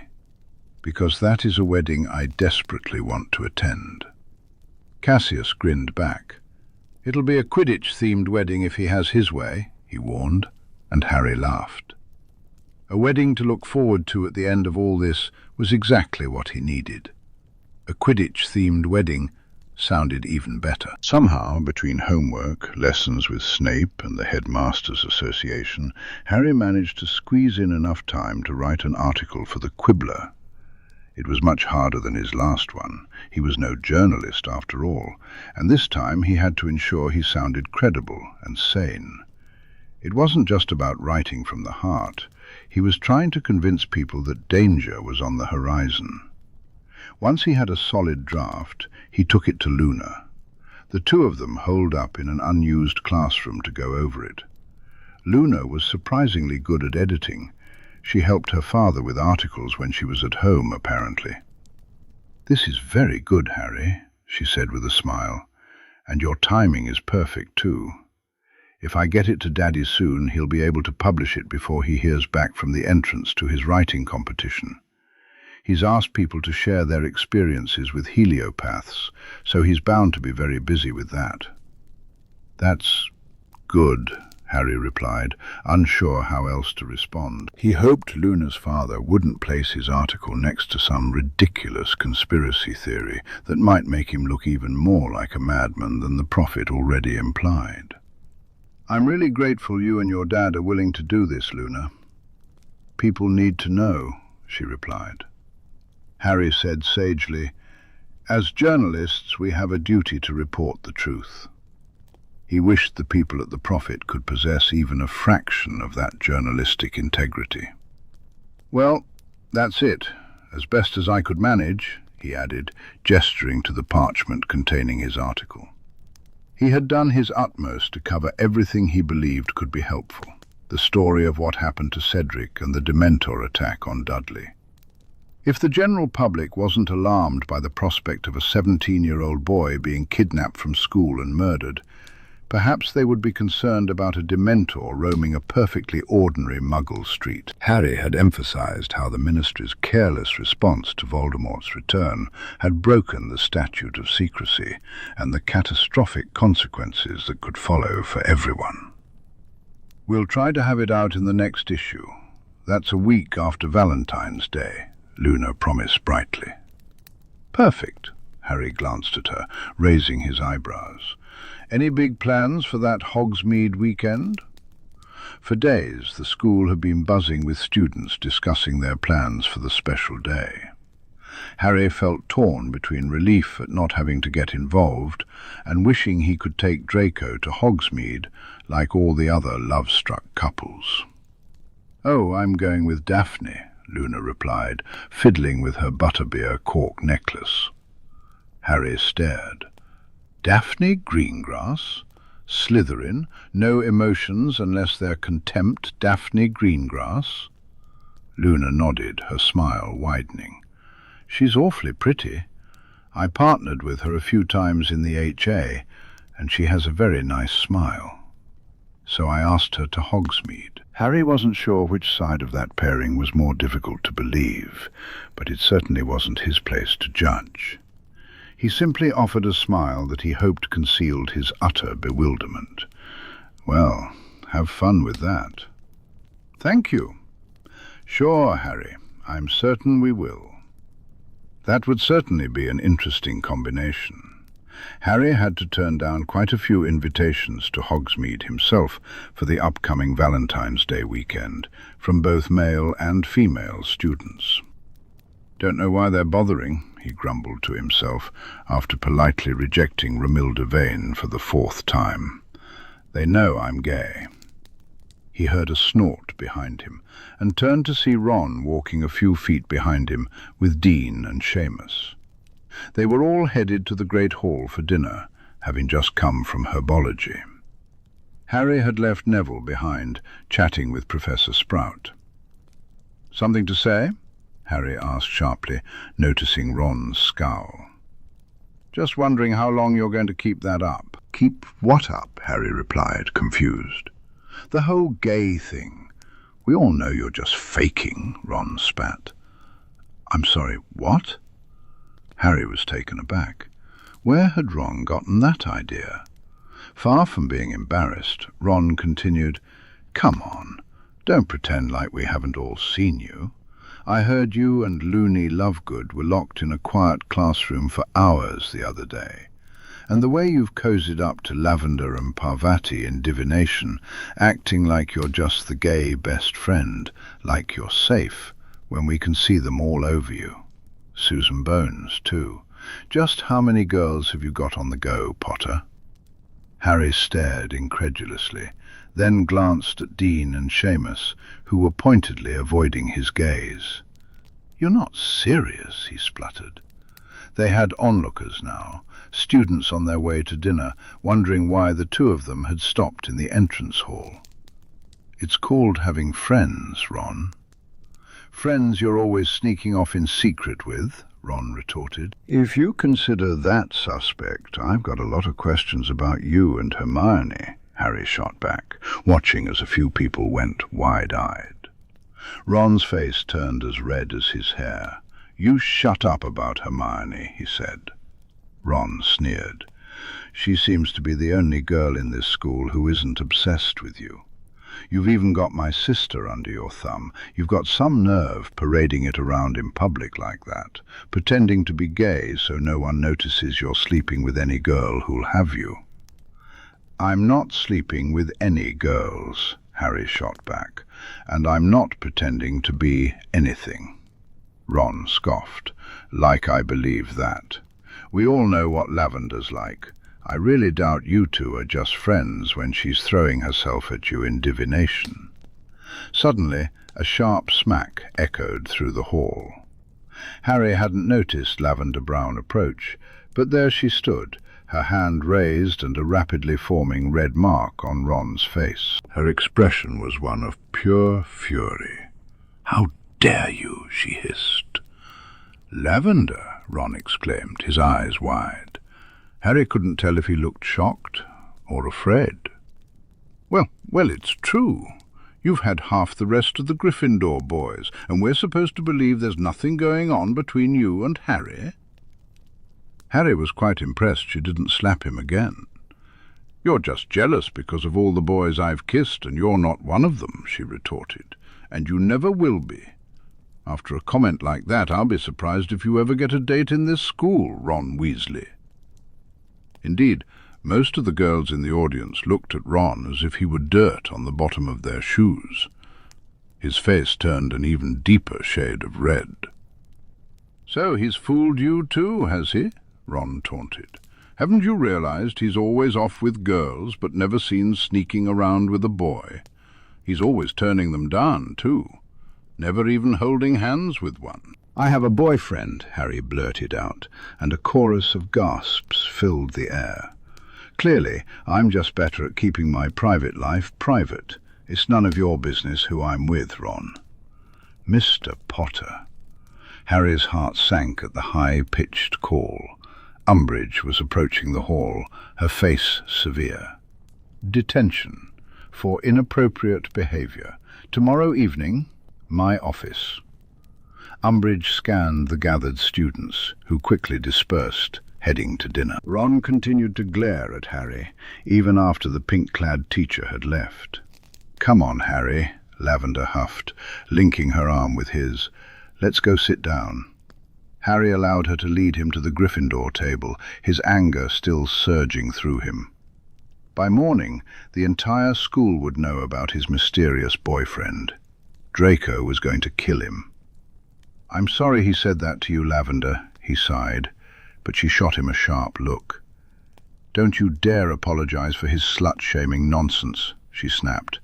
"I swear, just because he's got his emotions so tangled up that he can't even tell Hermione Granger how he feels, doesn't mean he has to take it out on every girl who's looked at a boy."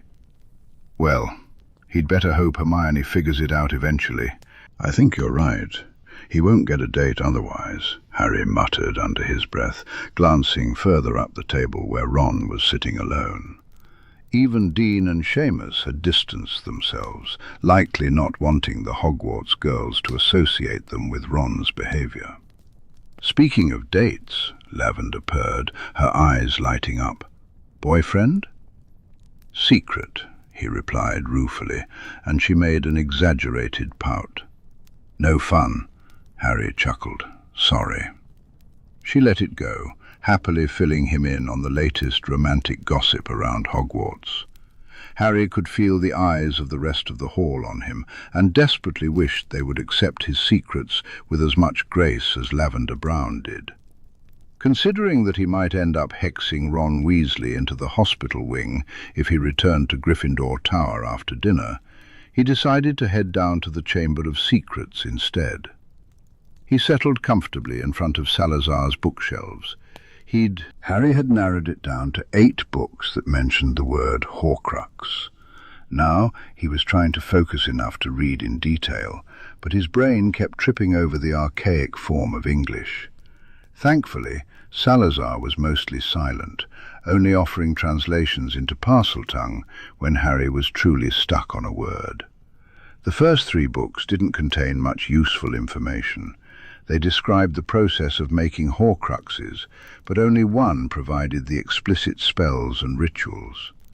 The others merely stated that certain magics were involved during the cold-blooded murder of an innocent, allowing the soul to be split and placed into a vessel. It was interesting to confirm that the soul was halved each time, making what remained progressively weaker with each additional Horcrux. Clearly, that detail hadn't been included in any of the books Voldemort had read on the subject, considering he had made at least 3 Horcruxes. However, it was the 4th book that left Harry's jaw hanging open, his pulse quickening with excitement. Typically, it was one of the most confusingly written texts, and eventually Harry gave up and held the book up to Salazar, asking for a translation. Should your Horcrux be kept within a being of sentient life, there are dangers inherent to the natural lifespan of said host, Salazar hissed. It is recommended that Horcruxes be held within inanimate objects, but where that is not preferred, it is possible to transfer the Horcrux into a new living host when the current host approaches their end. This must be done before the death of the host, as the death of one soul is the death of both. Salazar paused, and Harry's eyes widened. "Does it say how?" he pressed eagerly. Salazar nodded. "It does, but I will be honest. I do not expect you to understand it, lad." His tone wasn't meant to be disparaging, but it still made Harry scowl. He glanced back at the book, staring at the incomprehensible gibberish on the page, both in the text itself and in the complex arithmetic diagrams depicting some kind of ritual. Salazar had a point. Even if the entire text were in modern English, Harry still wouldn't make heads or tails of it. But he knew who could help. "I need to show this book to my friend," he hissed. "He works for the goblins as a curse breaker. His team is trying to find a way to remove the Horcrux from my scar." "You may make a copy of it," Salazar replied. "The original texts will not leave this office, but I doubt any of them are still under copyright charms. Duplicate it and take it to your friend." Harry waved his wand, and the book duplicated effortlessly. He quickly placed the original back on the shelf, careful not to mix them up. "My friend is going to ask where I found this," he said cautiously. Salazar's expression darkened. "Now is not the time to reveal my presence to the world," he insisted. "One person is not the world," Harry retorted defensively. "Bill can keep a secret." He had managed to keep Harry's secret so far. Salazar still didn't look convinced, but he let the argument go. Then Harry realized there was another obstacle. His only way of getting the book out of Hogwarts quickly was Snape, and he would definitely want to know where it came from. He would want to see for himself what sort of obscure magic Harry was uncovering. "How would you feel about me inviting the head of Slytherin House down here?" he asked. "He is helping with this research and would likely be more useful than I would." He waited patiently as Salazar considered the proposal. "This is the man who plays triple agent? He is family to you?" Salazar clarified, and Harry nodded. A flicker of a smile crossed the man's painted face. "He is a worthy Slytherin. You may bring him." Relief flooded through Harry. This would certainly make his life easier, especially since it would endear him to Snape even more than letting him harvest the basilisk had. Harry was going to introduce him to Salazar Slytherin himself, and let him explore the Founder's private library. Snape was going to love this. Valentine's Day arrived in a whirlwind of excited students, and with it came an uptick in detentions for inappropriate behavior. It seemed that Umbridge deemed almost any display of positive human emotion as unacceptable. Harry had witnessed her deduct points from 2 students simply for standing close together. At least there were no headache-inducing decorations this year. The colour pink had been forever tainted for everyone over the past 6 months. Still, even Umbridge's wrath couldn't overshadow the joy of celebrating this love-filled holiday with a weekend in Hogsmeade. As Harry made his way down to breakfast that morning, he was surprised to see so many couples lined up to leave the castle, hand in hand, grinning at one another.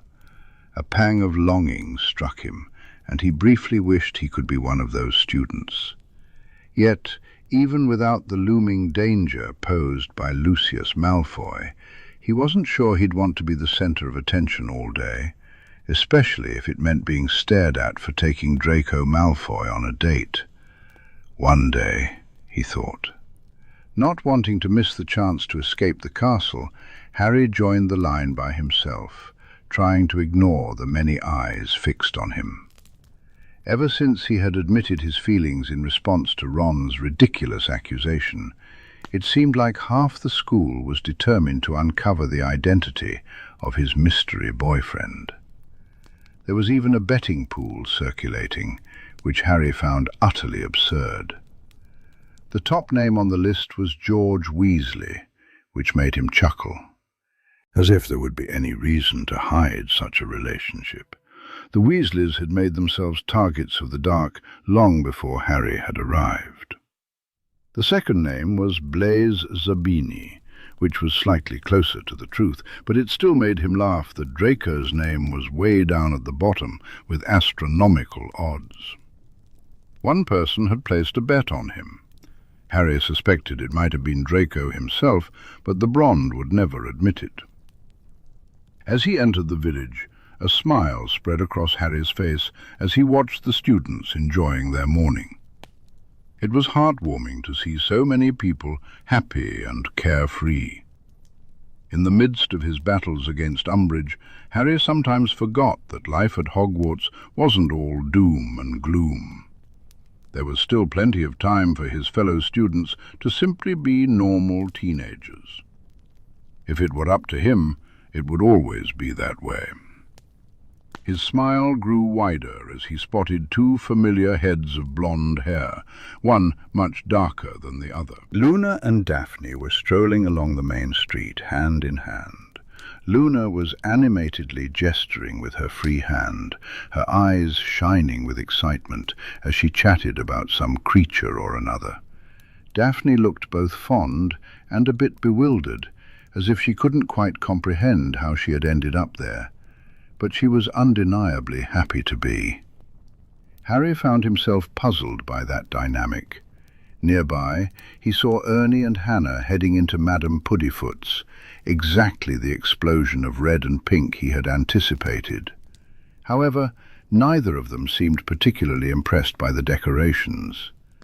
As Harry walked past, he caught Hannah's eye, and she mimed a gagging gesture. He couldn't help but laugh. It wasn't his fault that the students were limited to either Puddifoots or the 3 broomsticks. Honeydukes was packed with students, all eager to buy sweets for their sweethearts, so Harry decided to steer clear and head towards Zonko's instead. As he approached the joke shop, he stumbled upon his second unexpected couple of the day. At first, he didn't realize they were together. The 2 boys stood close, simply chatting. Then George stepped forward and planted a bold kiss on his companion's cheek before dramatically gesturing toward the entrance of the shop. Blaise Zabini chuckled but obliged, walking through the door. As he passed, George's hand slid down to the small of his back. The pair disappeared inside, leaving Harry gaping in disbelief. When had that happened? And why hadn't anyone told him? Clearly they weren't keeping it a secret. He chuckled to himself, realizing he would need to have a long conversation with George Weasley tomorrow. That couple was bound to stir up some excitement among their friends. Potter dating pool. After a quick stop at Scriven Shafts for some extra parchment, Harry started to feel a bit hungry. He decided to brave the 3 broomsticks for lunch.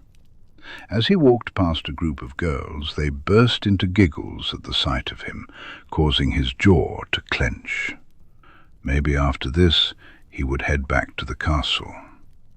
Hogsmeade on Valentine's Day wasn't exactly the ideal place for someone single, especially when that someone was Harry Potter. Fortunately, it seemed the main lunch rush hadn't quite begun yet. Most people were still out enjoying their dates or feeling too awkward to come inside and sit across from each other for an entire meal. While there were plenty of people inside, almost all the tables had been rearranged into cosy 2-seater sections, it was quiet enough that Harry could see all the way from the door to the back wall. He scanned the room, taking note of the couples seated at various tables, wondering if he might spot any more unusual pairings. At the back of the room, sitting alone in a booth, was Neville. Harry frowned and made his way through the tables to sit down opposite his friend. Neville looked up and forced a smile. "Oh, hi, Harry. Didn't know you were around," he said. "Yeah, I thought I'd have a wander. Are you all right?" Harry paused, considering his next question. I thought you'd be with Ginny, to be honest." The two had been growing closer since Christmas, and Harry had been almost certain this weekend would make them official. Neville gave him a wry look.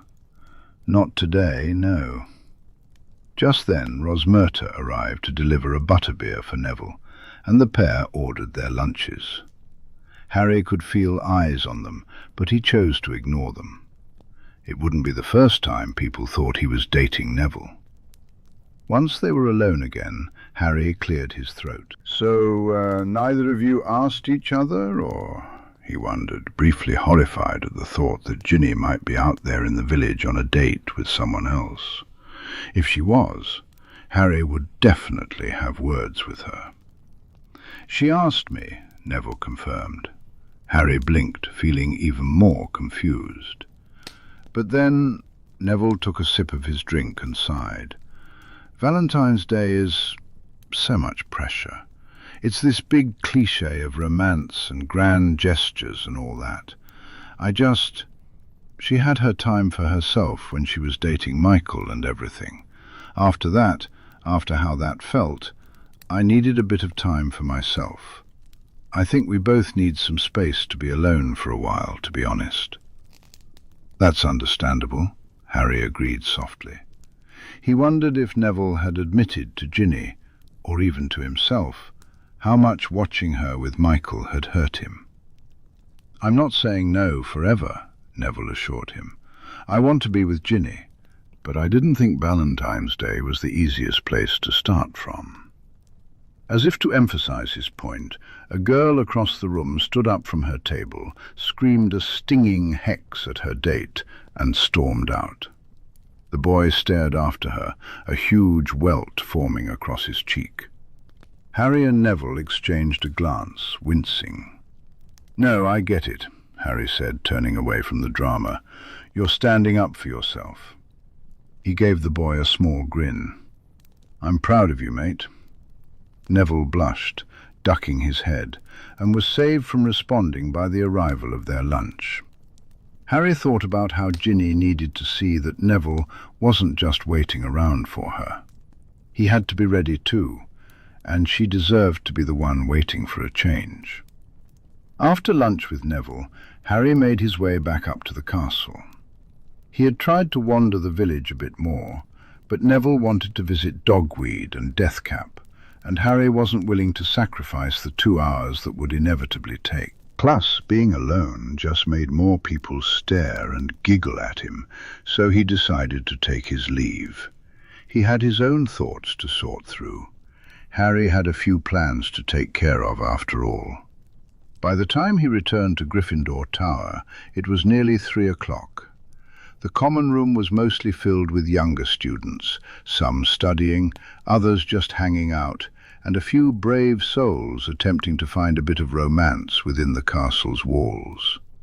He couldn't help but smile at the sight of a pair of second-years holding hands and playing cards in the corner, a nostalgic grin creeping onto his face. If only he'd had the courage to hold Draco's hand back in those early days. Thinking of his boyfriend, Harry quickened his pace up the stairs to his dormitory. He had a surprise to set up and wanted to shower and change before he started sneaking around. When Harry next left Gryffindor Tower, he was cloaked in invisibility. He didn't have to wait long for the portrait hole to open, and he hurried through before it could close behind him, heading straight for the stairs. He knew exactly where to find Draco. He'd told the blonde to meet him in their usual spot. As he ducked through a little used passageway behind a suit of armor, he suddenly froze. The corridor was occupied. In the dim light, he spotted Susan and Theo, happily lost in each other's kisses, with Theo's back pressed against the wall, while Susan stood on her toes to reach him. Well, this day was certainly full of surprises.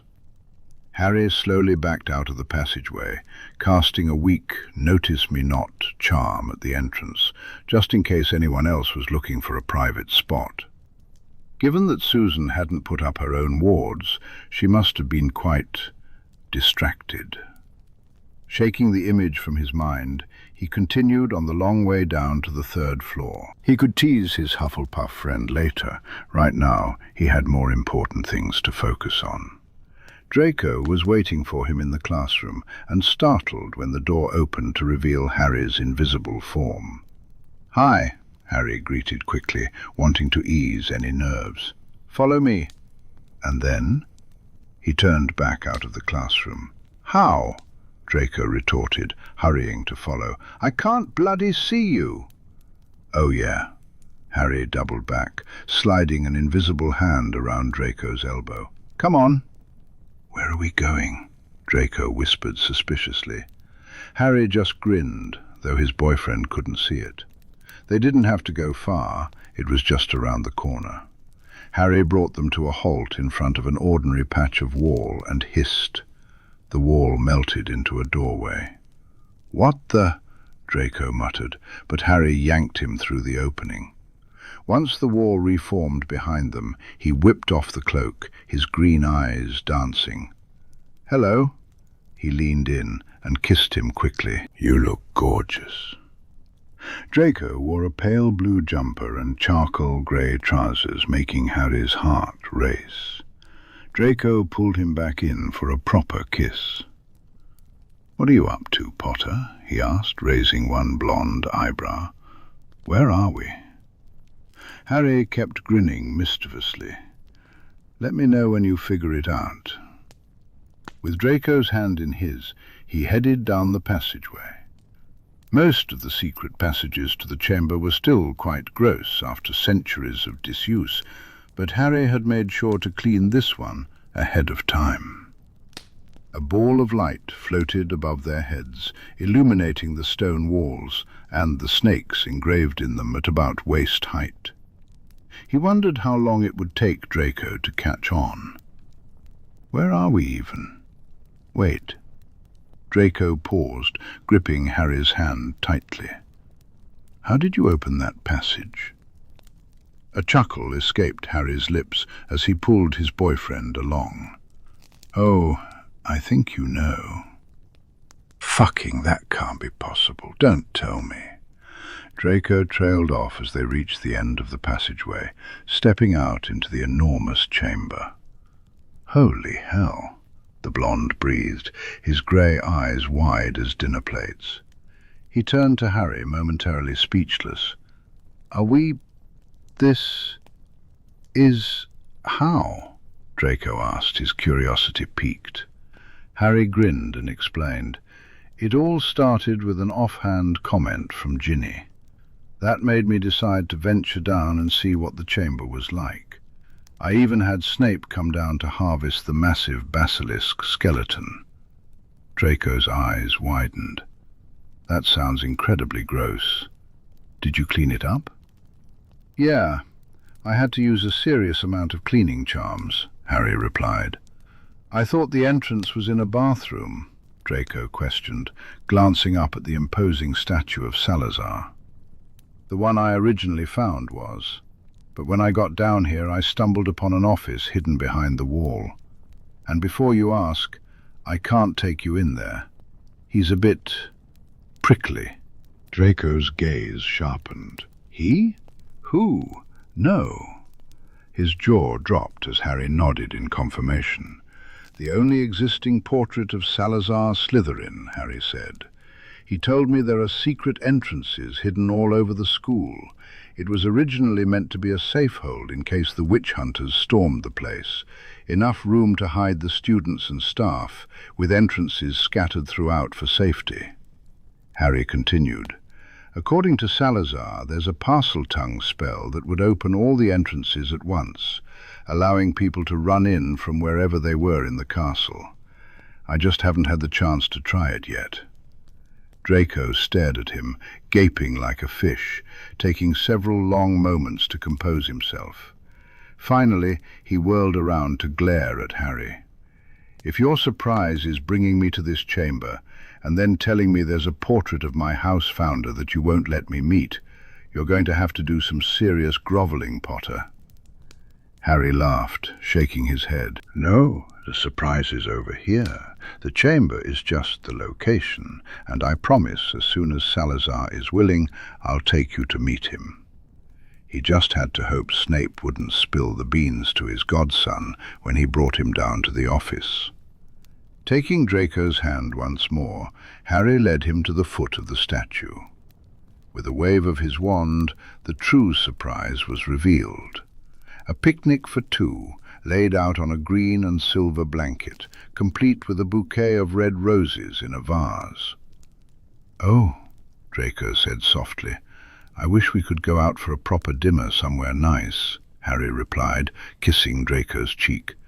"But I thought this might be a good substitute. We'll certainly have privacy down here." As he spoke, Draco's grey eyes flared with heat, sending a shiver of electricity down Harry's spine. He wouldn't admit that the privacy had been the biggest factor in planning his Valentine's surprise. They could stay down here as long as they liked, without worrying about Umbridge, patrolling prefects, or anything else. Showing Draco the Chamber of Secrets had just been a bonus. Harry knelt down on the blanket and began unpacking the basket, but he stopped when a hand landed on his wrist. Looking up, he found Draco staring at him intently. "I'm not all that hungry just yet," Draco drawled, kneeling in front of Harry. "I think we'd best work up a proper appetite first." Harry swallowed thickly. "Fine by me." Suddenly food was the last thing on his mind. In an instant, Draco had him on his back, pinning his wrists to the blanket, their mouths pressed firmly together, along with other parts of their bodies.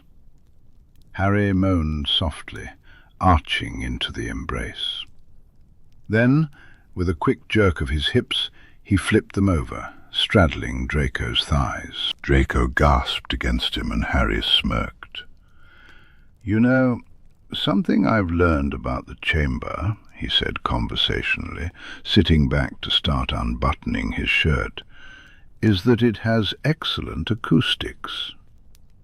As soon as his skin was revealed, Draco's hands were on him, blunt nails scrabbling up Harry's chest. Harry leaned down for another kiss, then looked Draco dead in the eye. Harry leaned in closer, a teasing smile on his face.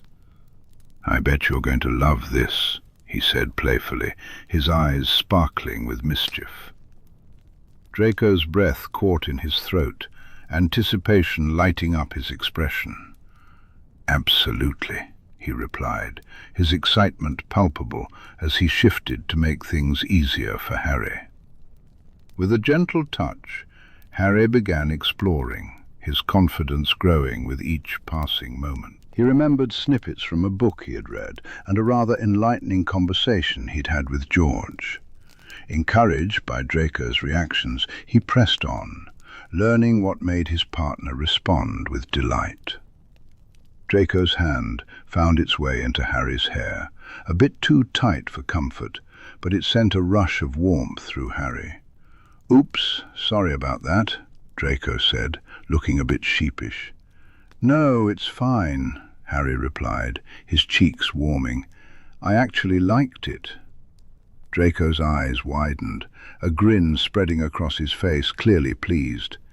Harry continued, planting soft kisses along Draco's stomach and down toward his thigh, the sounds of their shared moments echoing in the quiet space around them. Draco's delighted gasps filled the air, each one fueling Harry's own excitement. Eventually, feeling the moment build, Draco gave a gentle tug on Harry's hair, a signal that made Harry pull back just in time. Draco let out a loud, joyous exclamation, his voice resonating through the chamber, and Harry couldn't help but smile at the connection they shared. His President 10 spurted up onto his chest. He fluttered gentle hands up Draco's sides, stroking him through the aftershocks, captivated by the sight of the blonde lying there, flushed, panting, and utterly gorgeous. Utterly Harry's. Draco pulled him down into a fierce kiss, unbothered by where Harry's mouth had just been. "Was that okay?" Harry asked tentatively, suddenly unsure of himself. Draco cupped his jaw and met his gaze, and to Harry's relief he was smirking. "Not sure if it's beginner's luck or natural talent, but it was certainly more than okay," he assured. "Sweet Merlin, that was... wow." His incoherence made Harry grin, and he kissed him sweetly. "Worked up enough of an appetite, then?" he asked cheekily. Draco chuckled, sitting up with Harry still straddling his lap, and cast a cleaning charm on them both. "I'd certainly say so," he replied, running his hands through Harry's hair in an attempt to tame it. "I'm sure I can think of something fun for dessert," he added, smirking wickedly. "Unless you don't want to wait." His fingers trailed down Harry's bare stomach, but Harry shook his head. He was definitely aroused, but there was no need to rush. "I'm good for now." The idea of letting his desire simmer while they ate was compelling. Draco nodded, kissing him hotly before unceremoniously shoving Harry off his lap to pull his trousers up. Harry snorted and moved back toward the picnic basket, wondering just how much Dobby had gone overboard in packing it. "Happy Valentine's Day, love," he said, holding out a bottle of butterbeer. Draco took it, clinking the neck against Harry's own. "Happy Valentine's Day indeed," he murmured. "I'm going to have to get very creative if I want to top this next year." A competitive light flickered in his grey eyes. Harry snorted and lifted out a couple of covered dishes, eager to see what Dobby had prepared. Harry set the plates down with a grin. "No need to go overboard," he assured, then winked. "You know me. I'm easy." "Only for me," Draco purred, his fingers brushing lightly against Harry's denim-clad backside as he knelt to dig into the depths of the basket. "Merlin, I can't believe you brought me to the Chamber of Secrets. I'd be the envy of every Slytherin if they knew." "Glad you approve," Harry replied, trying to get comfortable on the blanket despite the tightness of his jeans. He leaned back against the base of the statue, stretched out his legs, and let his plate float in front of him, fully aware of Draco's lustful gaze travelling up his body. He still hadn't put his shirt back on. "I thought about taking you to the room of requirement. Actual furniture in there, you know, but I didn't want to risk being interrupted. I thought this might impress you a bit more." "Consider me impressed," Draco said, his eyes fixed firmly on Harry's crotch, not even glancing at the chamber. Harry smirked. "Do you have to be back in your tower by any particular time?" Draco attempted to sound casual, but his voice betrayed him. "Not really. Just before the others wake up." Harry shrugged. That was part of the reason he had chosen the chamber. Even if the whole castle were searching for him, they would never find him down here. He had Draco all to himself for the entire night, as long as they made it back to their dorms before sunrise. He certainly planned to make the most of it.